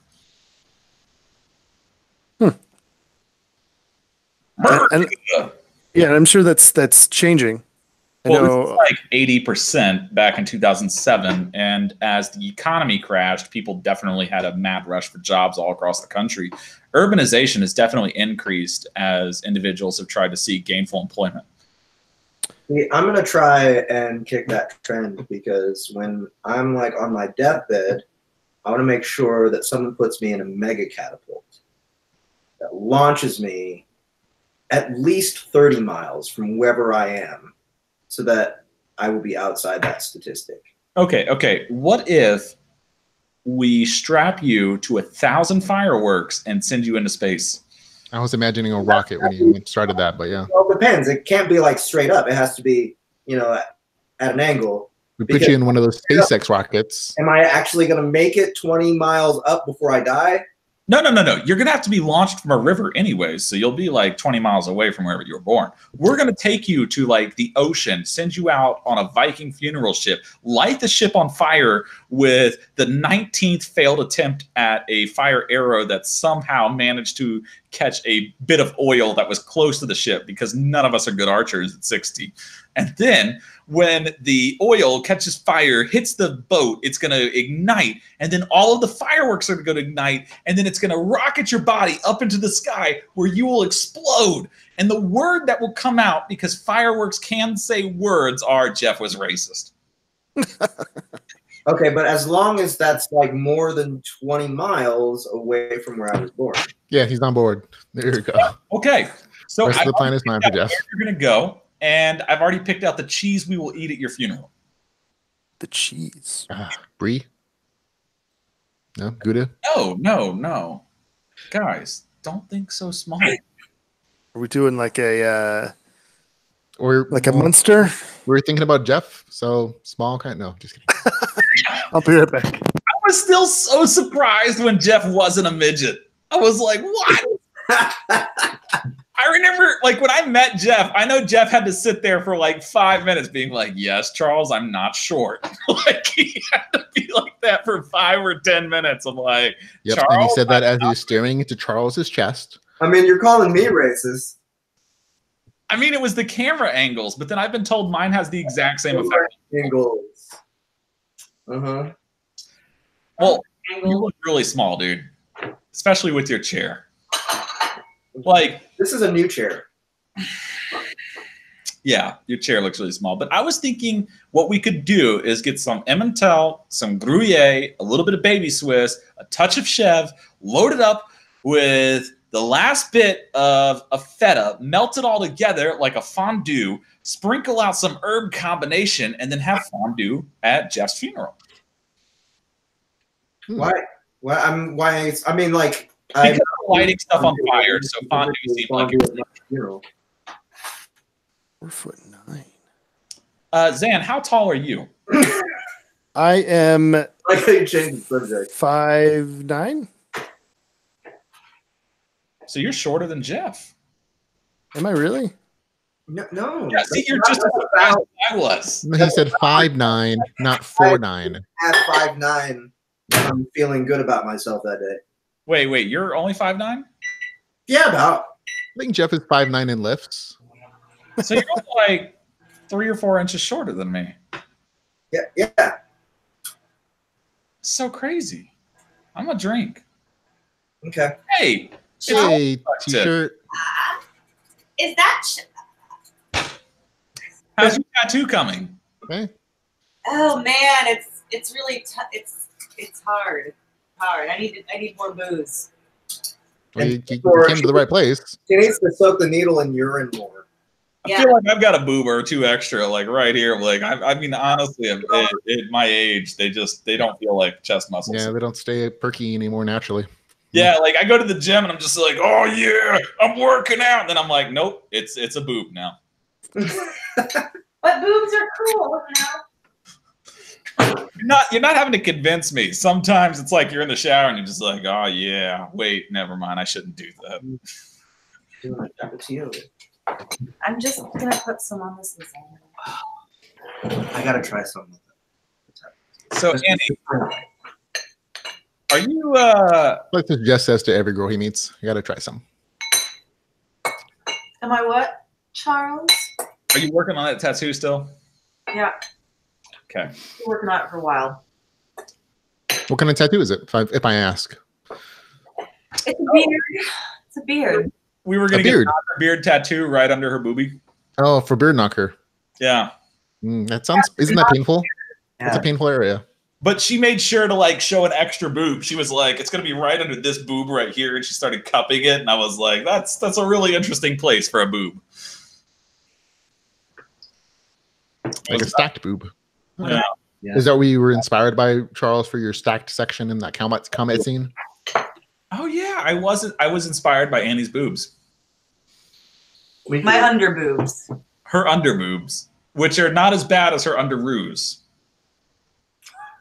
I feel like those are more inspiring, actually.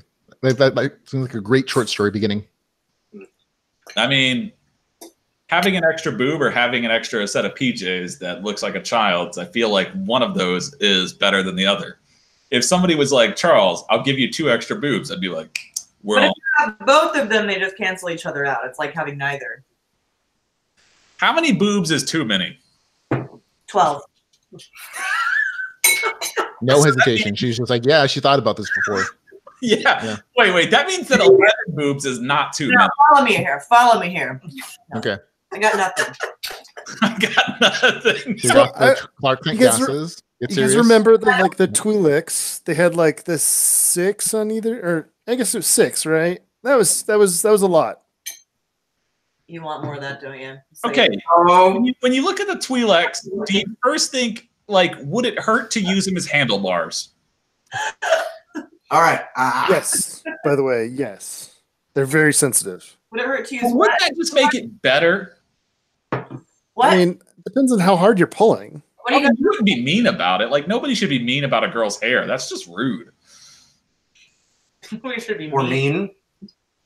What are you guys talking about? Twi'leks. Twi'lek handlebars. What handlebars? Twi'lek. What's Twi'lek? Okay, well, she doesn't count as a person anymore. She has Remember to those redeem girls herself. from Star Wars? The girls with the sneaky hair thing? The two tendrils coming out of their head. Yeah. Okay, so we have some votes. Camilla says that they have to seem like best friends. 12, what? I can't, wow. And then Camilla said that you two are in love. Then there was M. Night Eyes said no hesitation. Wow. Then we had feed porn slower. Feed him slower. Feed him slower. Oh, okay. Oh, him slower. That's an M. No, they break up the tip jar. Or if you have a special request, you have to put the tip jar first. Yeah. Right. Yeah, you guys need to pay the tips. If you don't submit money to the cam girls, the food does not get eaten properly because that's like a new Japanese fad where they have people watch other. I'm all out of food.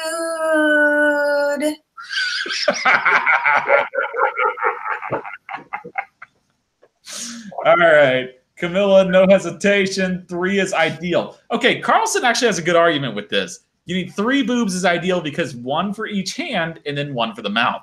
But what if you had 3 nipples on 2 boobs? No. What? No. Could you go into a Joey situation, or not a Joey? Yeah, that's a lot of like coverage in one area. It's like your hands would get in the way. It depends how big the boobs are. No, then. Even pretty large, they're like, if that's too small of a work area to hang on. I will point out that we have 2 donators that are willing to pay money to watch Annie eat.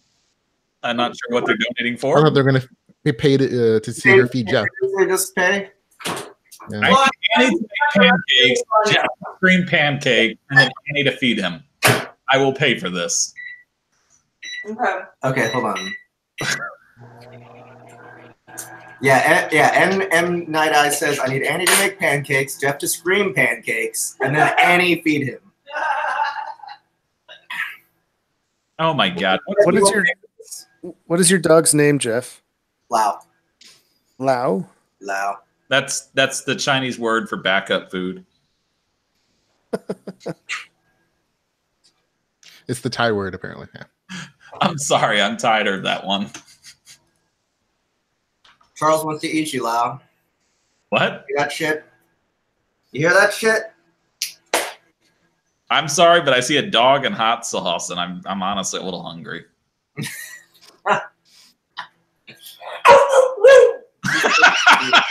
Not the only one, apparently. Yeah. He's not a big fan, apparently. Yeah. The dog was not happy with my. I'll pay $2 only because this is funny. Camilla is great. Oddly specific fetish, Sinful One. I'd like to also point out that Sinful One spelled his name W-U-N, trying to be clever, but really he summoned a demon. The dog was very upset by it. Stop. You went to Asia, didn't you, Jeff? I went to Thailand. Did you eat dog? I did not, as far as I know. As far as you know. I did order beef once, so maybe. Okay, what is that? That is. Looks like wontons. You have to hold it still, otherwise the camera won't focus. Yeah. It's Yeah, hold the food up so we can see it, and hold it still so it can focus. That's too bright. Hold it a little closer. Let me click on my own picture here. It really. It's not that. Excuse me, wow. It's not that impressive. It's just. Okay. So what looks we like mashed potatoes? Yeah. No, lasagna.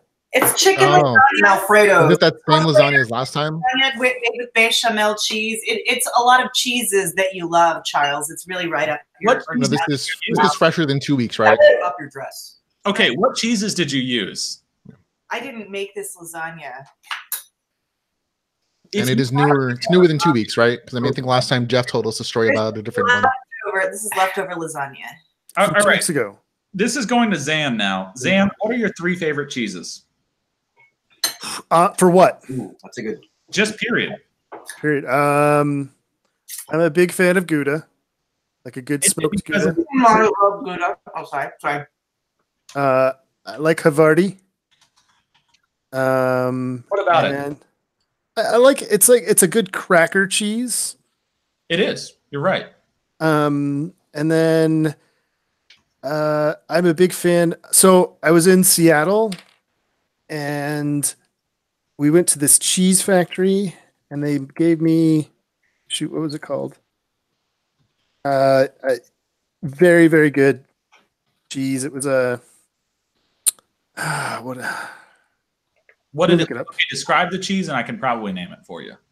Was it yellow? It was white.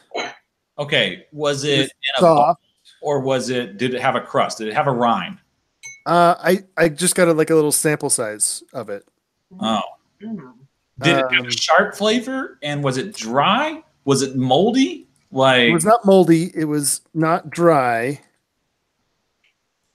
That's Alfetta and blue. Describing this cheese is like describing God. You can't say what it is. You just can only say what it is. So I've just found the shop. So let me see if I can. I'm thinking like it was probably if it was just white. A dollar, sound coming off somewhere. Cha-ching. I'm thinking Jack, a Porvolone, or potentially, God, I'm trying to think of a Swiss would have tons of white ones. No, it was Waxacut. Butter case. They just call it their signature. Tiggle. Okay. I have a Seattle cheese, so maybe it's made with gonorrhea. Was it? Tapatio. Did it have Did it have the signatures of like a chef? If you want tapatio. So it was like semi-hard, nutty. I feel like you're describing something else now. Yeah, hard nut. Hard nut. To crack. So it's the place I got it from was Beecher's Cheese Shop, which was fantastic, and it was the flagship. What they call it? Was there were there any colors in it? I don't remember. I'm not gonna lie. I think it was mostly. It was a little bit. It was a bit yellowish, but it was white, off whitish yellow, or off yellowish white. Yeah, it could be a Waxacut, man. So this is what it looks like. You link. I'm scared. That's the Hangouts link. Let me put it in. Okay, let me just click it. I gotcha. The flagship handmade cheese. Yeah. Yep. Honestly, from that picture, it could be anything. It could even be a cheddar. It could be American cheese. No such thing as American. Yep. No, it was they I'm pretty sure there are things as Americans, but yeah. No, there's no such thing as American cheese because American cheese is just slices of cheese product. Yeah, but it's delicious. I'm gonna be honest with you. I love velvet cheese, Velveeta. Oh, gross. No. Yeah, when I was a kid, I grew up on Velveeta cheese because my grandparents were cheap as fuck when they made me. Oh, so you're biased by your upbringing. You know? I hear you. No, it's fine. I learned how amazing cheese really was, and I was like, wait a second, this is what cheese is supposed to taste like? Flavor? What's this flavor? Oh, the first day I bought cheese, I can remember the very first cheese but no, never mind. That's a story for another time. Okay. I can only imagine. What is that hot sauce? It could have foodie in me, but I am really hungry now. She showed too. She has Tapatio and Crystal. Yeah. Yeah. Is You can see which one she likes more. She likes the crystal. I really like them both. I'm just really into variety. Texas Pete is what's really good. I love Texas Pete. You know they have no sugar in Texas Pete. I did not. They have a Texas Pete back where I was from that had 0 sugar added, and it just was delicious. It was essentially a lot of fun spices, some vinegar. God only knows what else they put in that, and then they put a label on it, and it was $1.99 for a whole bottle. Mm. And a big bottle too. You could get the big bottles, really nice. I used to eat that stuff with bagels and Texas Pete. So we would have it on the boat, and I think we were on a 3 or 4 week patrol, and we ran out of Texas Pete and all the other hot sauce. We were like just eating straight like what the chefs made for us. So we almost had a mutiny. Because chefs on boats are not good. So then we stole some from the officers' mess, the wardroom, and saved the ship. Okay, why are they bad on boats? All right, so there's a couple of reasons. First of all, it's pretty hard to cook on a boat because you really only have 2 things that you can cook with, either a griddle or an oven. Yeah, you can cook a bunch of stuff with an oven. I could cook hundreds of meals. Okay, And yeah, you can. Dry stored. So some of them are good. Some of the cooks are good, but generally speaking, to become a chef, you do it because you want to get out of the unit you're at. So you just like say, I'll go to FS school, or I think they're called something else, culinary scientists now, but so food service technician was what they were in the Coast Guard. So they would basically go there to get out of a bad unit to get a free transfer, and then they were really just terrible. Like I had one guy who decided that stuffing was bread that he toasted, and then put a little bit of paprika on, and then threw in water, and that was stuffing. Ew, that's mush. Yeah, it's gross. Okay, so you shot him, dragged him out back, hung him by his toes, beat him like a redheaded stepchild, and then dragged him behind the boat so that he couldn't breathe for an hour at a time. I wish we could have done that. The kinder, gentler military now, Charles. So you put him in a bag of cocaine and then smuggled him to the border so that he could be beaten and eaten by dogs. We didn't have any cocaine on the boat at that point in time. Oh. So you smuggled him in a case full of rotten bananas that you hijacked after successfully doing your job and preventing horrible stuff from coming into the U.S. Yeah, we had it on. We had the cocaine a couple weeks later. I think that was a 210 bust. I was saying this earlier, but I don't think you had actually left at the time, and I was just yelling it randomly at Jeff. But I find it funny that I have 3 friends who are in the Coast Guard, 2 who are still in the Coast Guard. I'm sorry for them. One of them is in Australia, and one of them is in the Malaysian kind of version of the Coast Guard. And it's funny because over there, they consider it like a really good job. It's like defending the country, saving the people from horrible things like making their way in. Like they are like actually a good job. And then over here in the US, it's like, well, you couldn't make it into the Army. All right. So first off, the Coast Guard has the second most stringent entry requirements of any of the branches. We also have the highest education average of any of the branches. I'm not arguing with you. I'm saying the perception is crap. Yeah, that's fair. Like I have a lot of respect for people who protect our country on a day-to-day basis from legitimate threats, but that doesn't mean that like the rest of the country is like, man, thank God for the Coast Guard. And I'm like, why? Why are you guys being like dicks about this? Like, I mean, the Coast Guard like keep people from drowning and stuff, like old ladies and children and stuff. Usually it's protect people from dying on boats, but yeah. Actually, that's how a kid that I babysit died. Yeah, those little shacks on the beach. Yeah, those are usually lifeguards. Oh. Yeah, lifeguards, not coast guards. Oh, okay. Yeah. Coast Guard is Same thing though, like, right? Sorry. What was the? Jeff is trying to be funny. Looks like 4 or 5 years in. Yeah. Years. I've been drinking. Jay Boyce was saying that she doesn't like you anymore. She's very upset that she's related to you and she's leaving. All right, sounds good. I've been waiting for her to disown me for a long time. Texas Pete is like not as good Frank's. That's my opinion. Frank's is fine, but I'm just saying availability plus price is a very big decider when you're broke. So Texas Pete. Well, what's your favorite hot sauce, Charles? If you take away price and availability. I make my own hot sauce. Liar. I just made some. I showed you guys. I talked about the ingredients. And it's your favorite? Yeah. I like making hot sauce. It's fun. It's also not hard. If you guys want to learn how to make some really good sauces, sorry to plug this guy, but there's actually I got him on my YouTube. I'm subscribed to him, but I can't remember his name. Binging with Babish. Dude does great formulas for how to make a bunch of awesome foods, hot sauces included.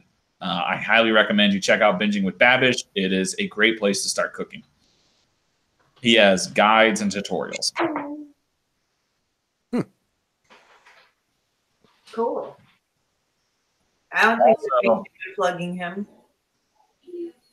Yeah, I loved Binging with Babish when I found it because he basically takes foods from TV shows and movies and shows you how to make them and then shows you how to make them tasty because a lot of times they're terrible as they're described. And that's one of the things that as a lit RPG writer, I actually worry about is whether or not the foods I describe would actually be good to the readers. And so I'll often make every single meal that I put in the book and then see how it tastes and then try to describe it from there. Sorry, Lau, I forgot to there are ingredients in some of the books that don't exist in real life. But for the most part, I just am like, you know what? Forget it. I'm going to pretend like these are the common staples all across the world and in video game worlds. Except for flowers. I'd like to Okay, well, it's been about 3 hours for me, so I'm going to top out. I'm going to go get some pizza. My pizza got here. Yeah, we've been here for 3 hours, man. I think let's just call it. Guys, I love talking with you. But why don't we go offline and then make fun of all of these terrible people that we can't make on live? Okay. Okay, well, everybody, is really nice to hang out with you guys. Yeah, nice to meet you all. Everyone in the audience, thank you for hanging out with us for so long. Good night. Josh Rush says no, but really he was saying ooh. He just forgot that he had an N in front of him. It was very sexual, ooh, but with an N. M. Night Right Eyes is bye. All right, guys. Yeah, let's call it. Guys, it's been fun drinking with y'all. And let's try to organize something for next weekend by Monday. Okay. I thought you said there was something happening. No. Okay. All right. I have a Discord if people want to go there, but I am going to probably go figure out what to do with food because alcohol makes me hungry. Yeah, food. All right. Everybody, thank you so much for coming and hanging out. Xander, congratulations on the ridiculous success of your first release. And if anyone wants to know what the fuck that's all about, remember the link to your book, the Xander Boyce's book, Advent, the Red Mage, Book 1, is in the link in the description below. And there's all sorts of other links for you guys if you're first-timers to check out. Be sure to subscribe to this channel. Or if you want more Drinking with Charles, subscribe to his channel, which is also in a link down below. Warning, if you subscribe to my channel, all the videos last less than 48 hours. So I put them up there, and then by the end of the weekend, they're gone. So you have like a limited time availability. Like that dog and its cuteness. It's going to be gone soon.